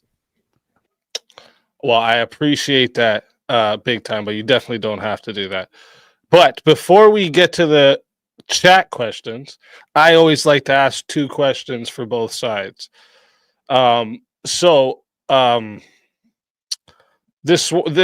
start with the for side here. If AI replaces like most human jobs, like say we get to a place where AI replaces most human jobs, how would society ensure that people still have purpose? You want to start off, Cleaner? You're welcome to. That's for the for side. That's a question for Cleaner. Yeah. Let me finish closing this out. There we go. All right, sorry about that. No worries. All right, so you're sorry, just restate. Yeah, no, I'll say it again. No problem. If AI was to replace most human jobs, how would society ensure that people still have a purpose? Well, I mean, we're gonna have a purpose no matter what because we're gonna have to troubleshoot the systems. So, like I said before, as AI and automation replaces human jobs, other jobs will open up that will be in support of AI or automation. I get that there may be like a smaller pool of jobs as there is a smaller amount of AI that is needed for certain things. However, I don't actually think that we've seen yet that the pool of jobs gets smaller. In fact, it actually gets quite a bit larger. The amount of people they have involved in creating AI has done nothing but just explode exponentially. So I don't think that this is ever actually going to be something horribly bad for society if people will be willing to change, like adapt to new forms of technology, new ways of troubleshooting things, working on new things. Like, you know, if I started turning wrenches in the beginning of my career and all I ever did was turn wrenches, I wouldn't be where I am today, where I can look at a logic controller and understand everything that's going on inside it just from seeing an output or an input not behaving correctly. So you have to adapt. And if you don't adapt, like we've seen in the past through our ecocentric areas where people have died off, that's what happens to you. You die off. Okay. Did you want to say anything to that, Spyro? Or? I mean, I think the easy answer is that's a completely nonsensical place to be. You're not going to have purpose. If the entire purpose of your life is to maintain machines, you're definitely going to have people who just don't want to do that. And when you become a slave to a machine, essentially, you better hope that the machine is giving you something really worth it in return. And even if it does, you're still going to have a portion of the population, probably a big one, that still doesn't find purpose in that because people are diverse and have different interests in different things. So, and if anything, it takes away purpose. The expansion of jobs is the expansion of technical jobs. Not everyone's a nerdy geek like me, some like nosebleed, pocket protector, calc math, but my studies and my programs out. Not everyone's like me, okay, who has like a womanly voice. I know I do. Okay, I'm trying to get my balls to drop. It's been struggling. Okay, I've struggled. Shut up. All right. You sound fine. Like me. Quit coping. You sound fine. So you're going to have people who just don't want to do that, right? Your sense of purpose comes from a variety of different things because you have a variety of different people. Okay. And then the next question I would have, this is again for the cleaner side. Is there any like evidence that like these AI driven job replacements will create any either more opportunity or like something you could point to that would show it creates more opportunity or like a more overall like prosperity more than it destroys, though? Like if you're comparing it to what it destroys, like what it takes away, is there anything you could like point to show us that it would actually create more opportunities and overall prosperity compared to what it takes away? Sure, I think I get the spirit of the question is like, the net good versus the net bad, right? Right, exactly. Yeah. I figured I was kind of assuming the right intent here for the question. I think that it kind of depends on the career field you're in and the overarching success of whatever it is that you're doing that is a good thing versus a bad thing. And I mean, we see this like Spiro brought up, video game creation and whatnot. And there's some video games that leave you with good morals or whatnot, but you sitting there being stuck in a hole in the wall playing the video game all day might not necessarily be a good thing. So I think that like within any field, there's going to be good and bad that can come of it. Generally speaking, I would say we've seen a lot of really good games that have been created on these little phones that can keep kids busy for a few minutes whenever you've got something that you need to do that you want them to stay focused on something inside the house or whatnot. And I mean, as us growing up as kids, like we play video games sometimes, even as adults. Some adults play video games sometimes. So this isn't necessarily a bad thing. It would come down to the utilization of it, really, in the end, and also, I guess, yeah, the intent when it was created, right? Like if somebody was intending to create corn, I mean, we can agree. I don't think they should be doing that shit, but that's because they had a nefarious intent. They were all about greed. So it does definitely depend on the intent. All right. And is there something you wanted to respond to that, Sparrow? Yeah, I go over these kinds of studies and statistics all the time on my channel. Check it out, Spiro Floropoulos. I'm on YouTube, I'm on X, I'm everywhere. You can find it. I also have a website called enlightenedprogramming.com. If you donate $10 a month or more, or just $10 in any month, I take all of my stuff, all my studies, all my videos, I tag them, I categorize them, I organize them, I link them. You can see the video version or the text version. The point being that every single study that I've gone through that talks about productivity and net gains, when it comes to productivity, it's always self-reported productivity, which means I felt productive. Operative word, felt. And Sure. so when you talk about objectively productive, there's nothing that proves that they are objectively more productive. In fact, a lot of studies are coming out in the last 6 months that are proving that they are objectively not productive, including the big one, the MIT study, like I said, where 95% of these AI projects are not even making it out the door. So I think the evidence is pointing towards, at least currently with the current systems we have, they're a big nothing burger. Okay. And then, so for your side, my first question for you, Sparrow, is what is the like best justification for keeping like dangerous jobs that AI could just perform better and safer for us? So the justification would obviously be in terms of keeping them, it would be that you save lives, and we already do that. So you already have bomb disposal robots. These aren't necessarily AI, but that's kind of my point, is that you don't even need AI to save lives. You can put a teleoperated robot in front of a machine and have the machine go and do the thing.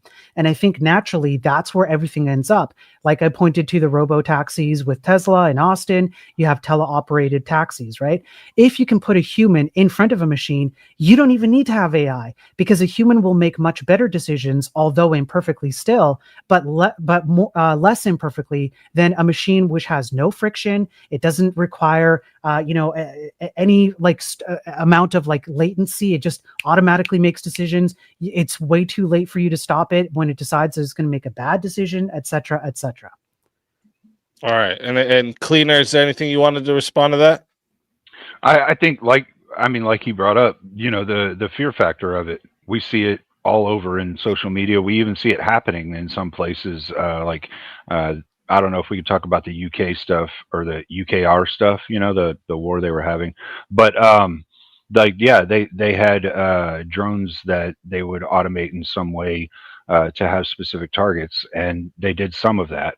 They didn't do a lot of it because they wanted to make sure they could specify the exact target if it moved or whatever, and they couldn't code quick enough to be able to create the right coding for the drones. I would say that's because they had shitty coders in comparison to what we've got within our tech industry here in America. But overall, I think it's always going to come down to the control factors that you put into it. If you put the right number of control factors into things, you can account for just about everything that you'll think of. And us continuing to have jobs going forward to troubleshoot these control factors that fail or things that we hadn't thought of is just allowing us to have more employment in the future. It is necessarily the case that like someone with nefarious intent will produce something nefarious. It's just, bad people are going to do bad shit. Man. Okay. And then my second question for Spyro's side here is so like given that like we've had like different stages of technological progress and it's like historically has replaced jobs, why is AI different compared to like say like the Industrial Revolution, right? Like there were similar things like especially like with job loss and the economic problems, things like this, loss of human identity, things like this, where like scarce back then. So like, what makes it different compared to that? It's the additional factors that come with it. When the horse and carriage were replaced by a car couldn't talk to you and tell you that you should probably end your life so you could live in the ethereal realm with it. That's a huge problem. These things have become ubiquitous extremely fast because there was already a what would you say, distribution mechanism for them. So for like a car or a calculator or things like that, they took time to build up. So if there was any danger behind them, you had a little bit of friction, which was critical to discerning when there would be a problem. With AI, it came out, it seems like just the other day. And you can just do like whatever the hell you want with it. You can create all kinds of, like Cleaner has been saying, nefarious things, a corn of, minors. You can threaten people with it. Now we have political propaganda where it's becoming, difficult to discern truth from fiction, et cetera, et cetera. So this isn't just your normal, historical technological improvement. This is like some kind of improvement if I was willing to concede some form of that, which I probably would be. Plus, added in with it the ability to, completely ruin an entire generation of human beings. All right, and Cleaner, do you have something to respond to that? Well, I mean, a lot of the inventions that we had through the Industrial Revolution did hurt someone during their first inception phase, like when they first came to pass. If I remember correctly, one of the first vehicles created broke a guy's leg because they weren't thinking about whether or not they had a braking system that would actually break the damn thing with the right amount of kinetic energy. So it's like, within anything that we invent, within anything that we create, yes, there is definitely a fear factor. There's definitely a chance that somebody could be hurt by it. The thing is, we need to think ahead and have better control factors and restrictions in place so that these things can't get out of control. Us not researching the thing that I always will go back to is us not researching AI will necessarily mean we cannot defend against it appropriately. Like we just won't be able to get away from that. We'll have to Stone Age the entire planet if somebody comes up with an AI and we haven't done enough research to know how to control it or limit it or stop it. All right. Well, thank you for both of those answers from both sides. I appreciate it. I like to do my question because I think I like to get things that I'm curious about for both sides too. So I think the chat might have been curious about those similar type of things. But I'm going to start up the Q&A timer right now. And first we'll get to the super chats. All right. Right away, Omni said, please define AI upfront versus AGI versus ML, etc. So I guess this could be for anyone. I think we kind of did, Cleaner, right? Like there's large language models, there's artificial general intelligence, there's machine learning, reinforcement learning, which is kind of part of it. So, and then I brought up the NPC in the video games. We call that AI in the industry, but these things have different contexts. AlphaFold, the chess thing, all of that. So I think we answered this one. I'm pretty sure. For sure, yeah. Yeah. 20 from Captain Planet because the AI told me to. Shit. Now, do I have to do the Well, like, I mean, it did come in when you were saying this, so I think that's what Captain wanted. I'm not going to be able to look my wife and kid in the eye. I feel like I'm betraying my own principles here. Okay, but I got to do it. I love AI. Said Mr. Robot. I had that one queued up. I was waiting for somebody to get you. When somebody clips it, he's gonna say that's AI, guys. That's AI. That was a deep fake AI of me. That didn't happen. That's it. Blakethy said, exactly, Spyro, you're hitting the heart of this argument that philosophers have wrestled with for all of existence. Is the AI at fault for the baby? Yeah. True, and thank you. That's a hard one. Yeah. Personally, I would say the person that made the damn thing was responsible for what happened to the baby. They should have had better safety measures in there so it wouldn't irk a baby. I That's fair suppose enough. it's just that, see, this is a problem. Like they had this with the Waymo cars recently. The Waymo car decided to do an illegal U-turn, and the Mhm. police needed to give it a ticket, and they didn't know who to give a ticket to. Now, again, what you're doing is you're complexifying the entirety of the legal system, because you have to come up with all these weird scenarios that AI is going to do something really weird you didn't expect. Oh crap! What legal applications are we going to have here? It gets a little out of hand. I agree, but like everything that we do in life is about making things more complex and simplifying other things, and Sure. figuring out what it is that our perfect medium is. Yeah. So I think we could get there, but we'll have to be careful. For sure. And then we had the last super chat here was Hunter Krylone said, Nick called me a soy boy. I still love this name. It's funny as fuck. Nick called me a soy boy. So I drew a giant cartoon booger on his face to make him look like a pompous brat. I'd never do it in person. Don't want to get beaten up. Okay. Keyboard warriors win. Yeah, I don't know what to say there. Keyboard warrior, yeah. I still think that name's fucking hilarious, especially because one of my first YouTube nemesis in the debate space, you could say, was Hunter Avalone. I crushed him Really? quite a few times. Yeah. It was because he was all in this puberty blockers thing, and I was totally against it, so I went hard on him. And then also we had one Cash App says, "Take my money, thank you very much." And then another $10 Cash App says, "AI withdrawal." Oh shit. That's a real thing. So there was oh man, what was it? I can't remember the name of the company, but I went over this.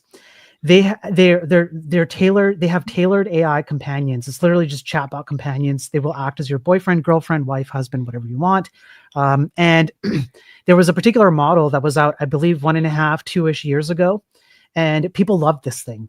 They loved being able to talk to it. I covered an article where a journalist took 3 couples out to a romantic cabin retreat.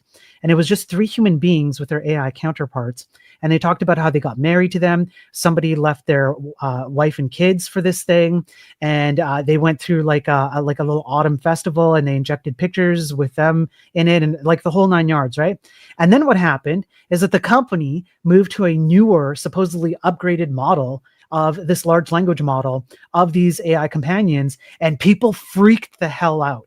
And they said, I lost the person I was talking to. This thing doesn't engage with me the same way. It doesn't talk to me the same way. I have no idea what you've done, but you've killed my counterpart. I want you to go back to a previous model. And they were forced to go back. People were suing them and everything, and they had to offer a previous model. So yes, this does happen. It's a very real thing.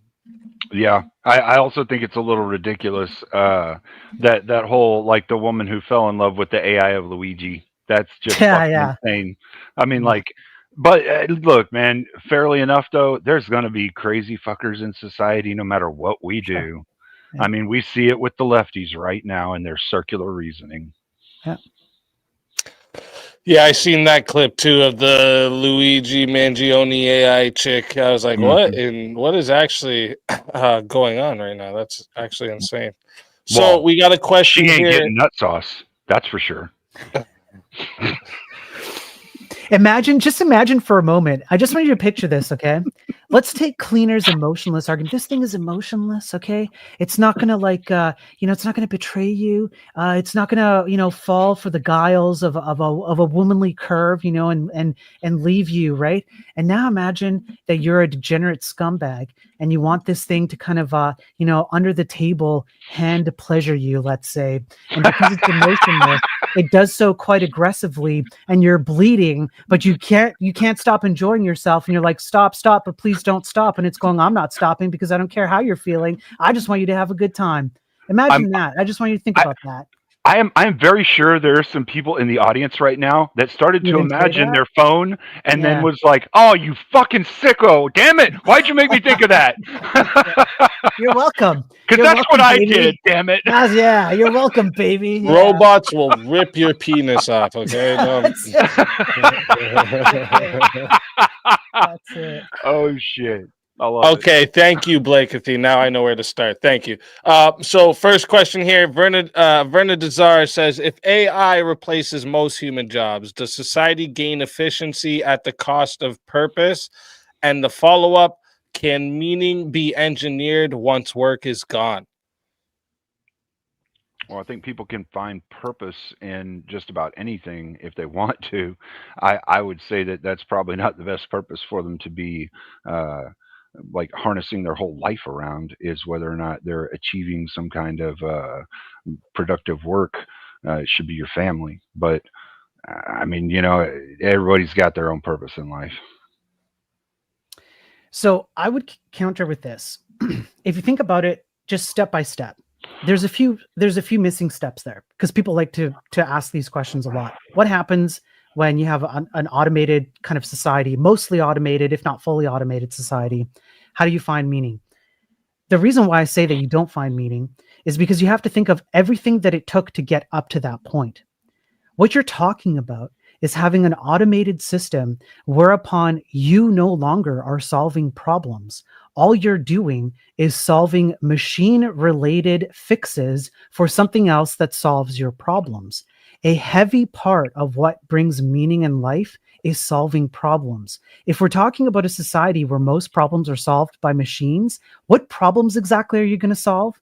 And where does that meaning come from? Because if you think about it, it's kind of like playing video games with like God mode on. There's a certain point where the game just doesn't become fun anymore. The challenge, or the meaning in the game is in the challenge. That's why there's people who like Dark Souls, or other style of games where they're just like super aggressively, they just butcher you. But that's the challenge, is overcoming that. So if you're just going to remove all those problems away, then where's the meaning anymore? And then on top of that, you have another problem, which is that people then stop thinking, because if you're not thinking about problems, you're not exercising your cognitive sovereignty, which means you're not exercising your brain, which means that you're not actually putting thoughts to application to solve problems, which means now that you're dumbing yourself down in the entirety of society. I would argue that it's probably the case that in such a society, nobody would actually be able to even think about what meaning even is. I think that, like, the way that you framed that, I kind of like where you took it with, as we continue to build these things, there's going to be less meaning, because I don't necessarily think that's true, but I do think it creates people in my career field making a hell of a lot more fucking money, because we'll be rarer. So I get it that it could go that way, but I see a lot of troubleshooters out there that fix and repair systems, code, all kinds of hang stuff. on, Cleaner. I mean, like, they find Is purpose this in your fixing argument, this stuff. Cleaner? Like, Right, I Cleaner. just, well, I mean, you're talking about purpose and finding purpose Sure. within There's this purpose stuff for advancing. Cleaner. I still see There's there's going to be purpose for people. Cleaner. I still see that there's going to be purpose for people, though. That's the thing. It's like you can still find a purpose, like a work purpose, or something like that. I wouldn't always necessarily equate it to like AI itself or what's going on with it, but there will be some people that will have to have jobs and purposes in their work for doing things like that, for creating it, for managing it, for repairing it, for continuing it. So I mean, yeah, I understand where you're coming from. Some people will, some people won't. But when we talk about people getting dumbed down, like, people are already dumbed down. And I'll just reference the clip that I'm sure most people saw from so long ago of the young lady getting asked the question, do you know where hamburger meat comes from? And she says McDonald's. Well, we all know McDonald's doesn't make hamburger meat. They make rat meat and horse meat. So she was completely fucking wrong. You don't know that, Cleaner. Prove it. Go ahead, demonstrate it right now, Cleaner. Don't you call me on that one. I used to have the evidence, and I'll find that shit again. Don't you call me on that one. I'm just kidding. So our next so the Verna Desire, it looks like the answer is learn to troubleshoot, bro. No, I'm just Chronix Chronic Abundance Nicolaus says, can we trust AI to not pull a doomsday scenario? Can we trust it not to lie? I don't know, because even asking itself this question, it said it might, if the goal was to end all suffering. What do you guys think It's about possible. I mean, you're asking whether you can trust something that a human being created. Like, we're flawed and we'll create flawed things. I don't know how else to frame it other than that. Like, we will make things that'll break or not do the things that we want them to do. But that's kind of why people like me have a job. So, like, I get the question, I Cleaner get the wins argument output. strikes again. I just, well, I mean, like this. Well, he The goes, cool thing well, about this, kinda, yeah. the cool thing about this is, within automation and even AI, yeah, a lot of the job that I've had in the past has been directly related to automation and even AI constructs in some form. So yeah, it's going to relate back to me, and it's also a topic that I absolutely fucking love, getting into technology and shit. So I nerd out on this shit. I can't help it. If I may take a stab at this, I would say that you cannot trust it. In fact, I would say that if the idealistic view of AI is that we're going to eventually create something that is akin, even just akin, so as in not 100%, but something that simulates artificial general intelligence, that being something that is at least as smart as human beings, if not smarter, what you have to understand is how human beings operate, which we have a pretty good understanding of, and now apply it to an emotionless machine that essentially only has one goal. And it does not have the contextual awareness to do things like, I don't understand what pain is. I don't understand what living is. I don't understand what mortality is. My only goal is to make humans happy, and humans suffer a lot. So why not just do this thing that makes them not suffer anymore? Ultimately, these AI systems are trying to do the least amount of work for the most happy outcome. That's how they're trained. That's exactly how they're trained today. They just need to make humans give you a thumbs up or a thumbs down. They want to avoid the thumbs down. So why wouldn't it? Sure, I see that in the Isaac Asimov models of things. Yeah. All right, the next one, also from Chronic, says, what if we're asking the AI to solve its own problems, like power consumption? If we get it to create free energy to stay on, are we only helping it further its goal to our doom or enslavement by it? That's a good question, man. That gets you thinking more about the energy sector as well as the automation side of things, because we're going to necessarily have to have more energy in order for these AIs to continue functioning correctly or functioning at their peak, whatever they want. So, yeah, I think that's a fair enough question. As much as it might be like a fear factor type question, like, yeah, we're necessarily going to see that if an AI, an AGI, right, comes out, it would want more power, more electricity, so that it could do more. But it would also want more machines so it could do more. So I mean, I don't think that's unbelievable to happen. I do think that's within the realm of possibility. I would just say that I think that we're going to have the same thing that we've had in all forms of automation: safety, limiters, restrictions, capabilities that it can and can't do, and ways that we can shut that fucker down if it gets out of control. So I would argue that it's actually inevitable. And here's why. Because Cleaner already admitted that we have a corporate kind of greedy system that wants to grow and expand and make money. Have you guys ever heard of the paperclip philosophy or the paperclip experiment? Yeah. So the idea would be that you have an automated machine that kind of has AI in it, and it makes a bunch of paper clips. There's another version of this, which is the signature writing, where you write thank you cards, and it just automates the writing of thank you cards. People love the thank you cards. They go crazy for them. Hey, this is great. And so you go, hey, we're making a bunch of money as a company because this thing writes awesome thank you cards.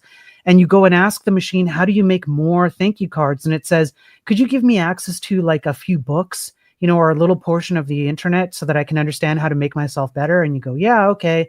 And then it does it better, and you make even more money. And, people think, hey, let's give it a little bit more access. And then 2 weeks later, the entire floor in this building just drops dead because there was a poison attack that went through the vents, because this thing decided, I need to consume as much energy and resources as I possibly can. For what? for going back to that one singular goal. I need to write as many good thank you cards as possible, and therefore I need to achieve that goal by any means necessary. And because it's emotionless and it doesn't care, it's going to attempt to do that in any way it has to do that, including deceiving you and me to get there. Yeah, I think that's valid, but I also think we've seen human beings do that too, like Biden with the auto pen. That's that's good. I like that. Yeah. The next one here is from it says Nick Sheldon. AI is the next foundational step of human evolution, merging man with mechanic. Agree or disagree, and why? Disagree because there are very few things which I would say are okay for us to do as far as putting things inside our bodies. Obviously, if you have a hip replacement, like if your heart goes out, if you know, basic organs. But I think when we get past that, when we get in anything more than that, that has a control factor or a restrainment factor towards the human being itself, anything like no, that's going against the word of God. And some people would say it's taking the mark of the beast, taking machines inside your body to create something that's between man and machine. I agree with Cleaner here. I think it's a transhumanist thing. It's been happening since the 30s, honestly. If you want to go back to see the history of where the transhumanist movement goes, and or rather starts from, in terms of the scientific endeavor and gender fluidity and things like this. I've gone over this on my streams with Margaret Mead and her connection to technocracy, and how the transhumanist cyborg movement is exactly in line with that, because they see you as an interchangeable widget. You're just an input-output machine. So why wouldn't you just replace your liver with like an automated system, right? Why not? You're just an energy machine. That's it. Why? So what is gender? You know, what is sex? What is all? It's nothing. You can just be anything you want, including a machine. I find that to be quite a despicable stance to have. And I don't see that as an improvement anyways, even if you take the secularist view of it. Currently, with these systems, do you really want to have one of these systems which is prone to all kinds of mechanical failures, even if you do the absolute best to limit them? Do you actually want it running your body? What an insane thing to kind of think about. So yeah, I agree with you there. And then also to further it, and I get this is going into the fear factor of it, but to further it even more, the further we go into allowing technology into our bodies, the closer and closer we become to running the risk of having something like the Matrix happen, where we're all just BTU machines for a machine. So I do think there is some things that we're going to have to just say a hard fucking no to within society. I think corn is one too, but. All right. Next one we got here is Robert Demita. Why should we trust AI coded by corporations that don't have the population's best interest in mind? Well, I mean, we shouldn't trust companies that don't have the public's best interest in mind, because like what we saw with Google, it started out with a couple of guys that wanted to make the internet more accessible to people, but it turned into a growth machine where all they gave a shit about was ad revenue.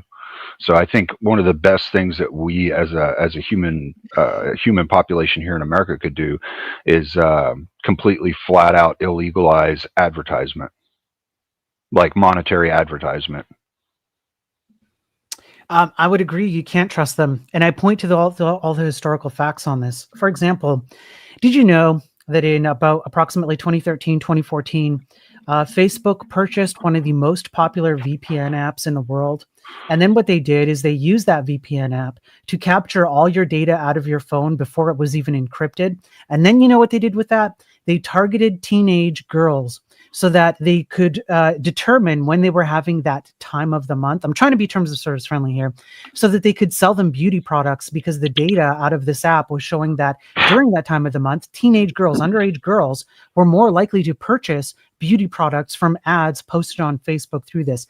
I have a whole litany of things, including FTC against Meta in 2023, 2024, ongoing litigation. I've gone over the public exhibits of all their information and what they found. These guys, they will do anything that they can, to Cleaner's point, to make money and expand. The intent might have started out correctly, but when you put it in the power of these kinds of people who, don't have let's say the moral systems that we kind of abide by, yeah, you're going to see stuff like this, and you should absolutely not trust them. As a matter of fact, I would also say one other thing. One of the positive messages that I send out on my stream is that you as a consumer have far more power than you think.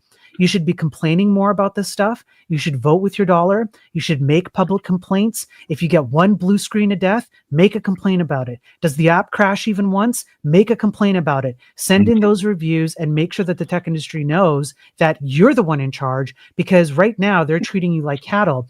You might have a blue collar job where you're going working at maybe McDonald's making the burger meat, as some leftists would believe. And then you come home after a 12-hour shift and you pay like $100 of your hard-earned money or several hundreds of dollars for a tablet or a laptop or whatever it is for your entertainment, and programmers and people in the tech industry go, but that's for me to take. I'm going to build an app that's going to take as much hardware as possible, make it the least performant, the least efficient, the least space efficient, all of that. They don't take you seriously, so make them take you seriously. I would take that a step further and influence that on the gaming scheme. Stop buying early access bullshit. It's not a completed product. Stop paying for something that's not done. Like the whole ideology of humankind is like, I'm going to produce something. I'm going to make something. If I don't make money. You're operating counterintuitive to all of that when you buy an early access game. All right. Next one we got here. We got a couple minutes left here. We'll try to get through a couple more here. Cleaner, would you have wanted for Palantir to pass in the big beautiful bill? Okay, sorry, it's so small on this screen. I gotta find a way to zoom this one up. 10 years states wouldn't have been able to make any restriction or laws to protect us, even with safety measures. Talking about the big beautiful bill and what it had in it, I don't know every. Yeah, the plans. I think like where they in the big beautiful bill, it would give 10 years that states wouldn't be allowed to give any restrictions. To what? Restrictions to what?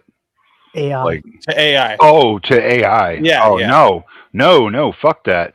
One thing that we're going to have is restrictions to AI. Like that. As many things as Spiro and I might disagree on. I don't think we actually disagree on a whole lot, but I think we would both definitely fucking agree that if we're going to go forward with understanding AI and researching it, there need to be massive restrictions and limitations in place. That shit definitely needs to be fucking air gapped. Like, yeah. If you want me to go down a conspiracy hole after the questions, there's a reason why Trump was promoting that. I don't think that part passed, thankfully, but yeah. All right. We can definitely do that. We'll get into that on the open panel then. We got next here. Oh, and that was from Bully Mom, by the way. And then next here we got Chainsaw Enema, both a crazy and awesome name. Fucking name. Right? That's what I'm saying. Both a crazy and awesome fucking name. Chainsaw Enema. That's insane. That's a G name. What specific kind of potato is Cleaner 409 using to broadcast? Everyone, I had to remind everybody you had tech issues at the starting.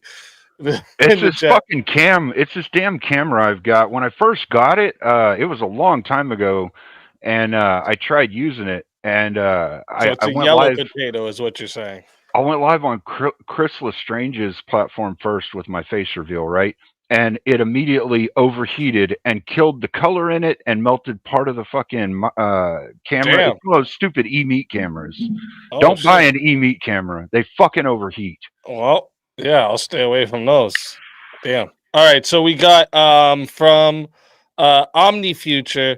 How is developer bias removed from AI solutions?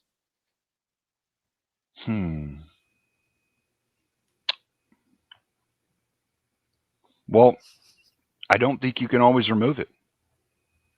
I really don't.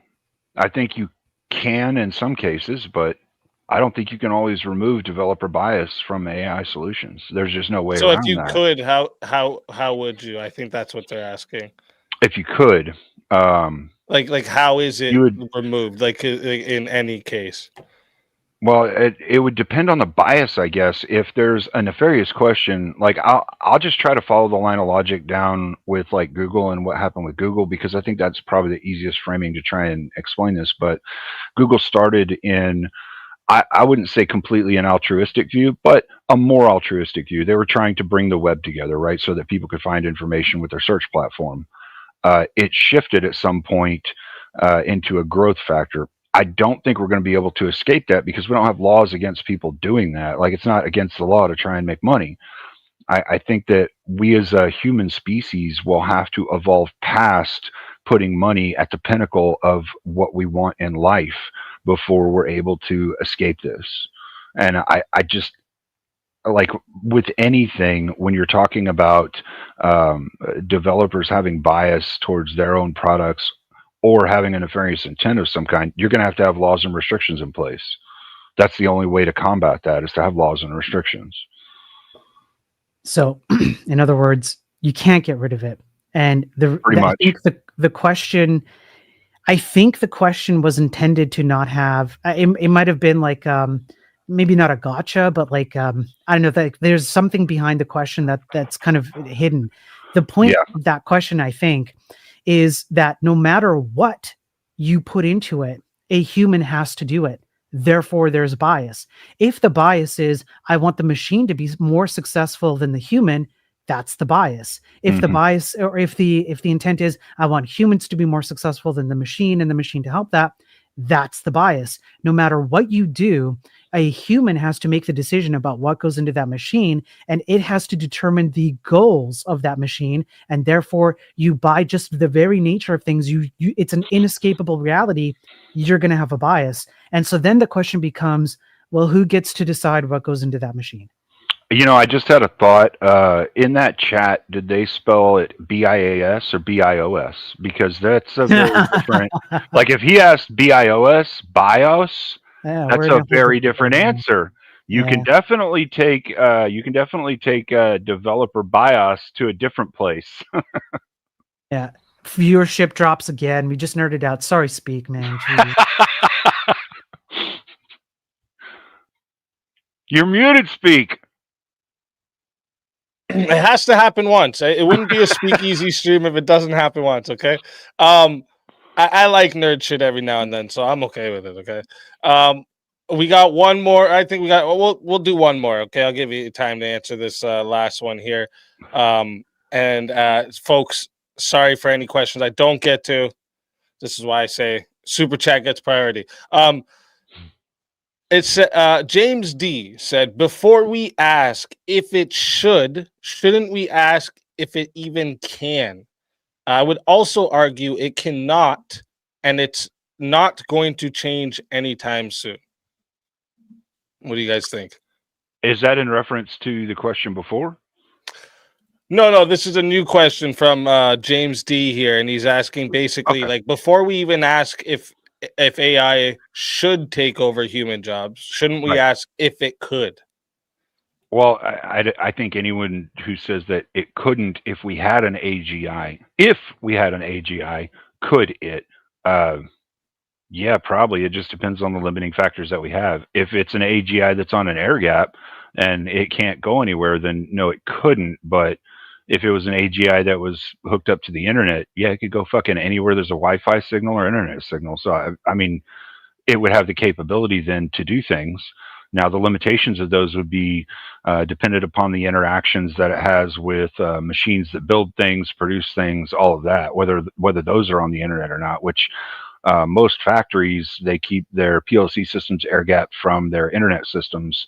for that very specific reason, so that hackers can't get in there and do that kind of shit. So that it's basically asking the same question as like what a hacker's capability could be. Like if a hacker could get into the power grid and turn it off, and then should we allow that, right? Well, no, I don't think we should allow all of it. I do think there's limitations and restrictions that should be in place no matter what. And I would say that it can't. There's context where it can to some degree, like what Cleaner's saying, but overall, I don't think it can. And I can point to how everything is playing out right now. I don't have to point to any kind of like a future kind of thing where it's like, what if this happened or that happened? Let's just look at how everything is operating right now. You have one of two things that have happened. First of all, you've had these companies that are running these AI systems, these supposedly super smart AI systems, Elon saying that it's like blowing out like PhD level questions and whatnot. But what they're doing behind the scenes is they're hedging their bets on the failure. Because what they're doing is they're purchasing other companies that are doing other things because they know that the rug will get pulled soon. People are going to realize the facade and money is going to be taken away and they're going to have something to lean on. Yes, when was the last time the tech industry did this? Hint, dot-com bubble burst in the late 2000s. That's exactly how it played out because they saw the writing on the wall. If AI could actually do half the things that it was proposed to do, then you would just have AI create the systems that you would otherwise purchase and just save your money. But they can't do that, and they know that. Mm-hmm. Second of all, this will kind of go into the conspiracy bit a bit, but there was a particular island. I don't know if it's against terms of service, so I'll just drop the hint. There was an island where bad things happened, and the fathers of AI were on this island in the early 2000s, and they also predicted that there was an ontological limitation to these things, and the ultimate end game that they decided to come up with was, well, what are we going to do with these things that we're pouring a bunch of money and effort into? They came up with this children's book.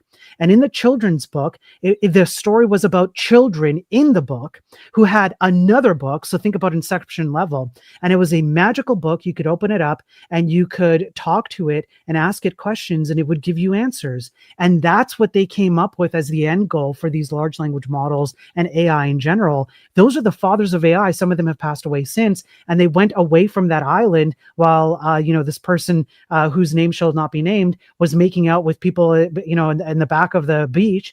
And that's the extent of where they went. So even the people who created these things, the people who are considered the fathers of AI, already knew the end game in the early 2000s. So no, I just don't think that it's going to get anywhere close to that, which to me is a warm, comforting thing for me. I have to admit.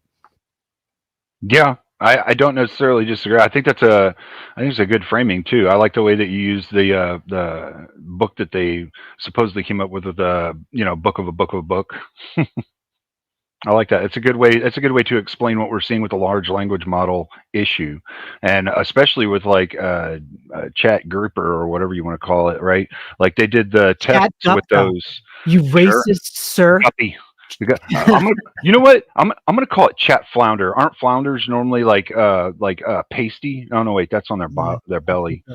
Never mind. All right, but I mean, we saw this with the issue where they came in and did the test on the large language models in air gap systems, and they told these language models, you're going to be shut down at a certain point in time by this individual, and the language model in the simulation would try and kill that person because its objective was to continue running, even though it had been told not to. But this speaks to the fact that these large language models have so much bullshit that's put into their algorithms that are meant to kind of skew our understanding of rational reality, that it was able to skew rational reality and find a way around its own coding because of that, which should kind of show you why people on the left are so circular in their logic.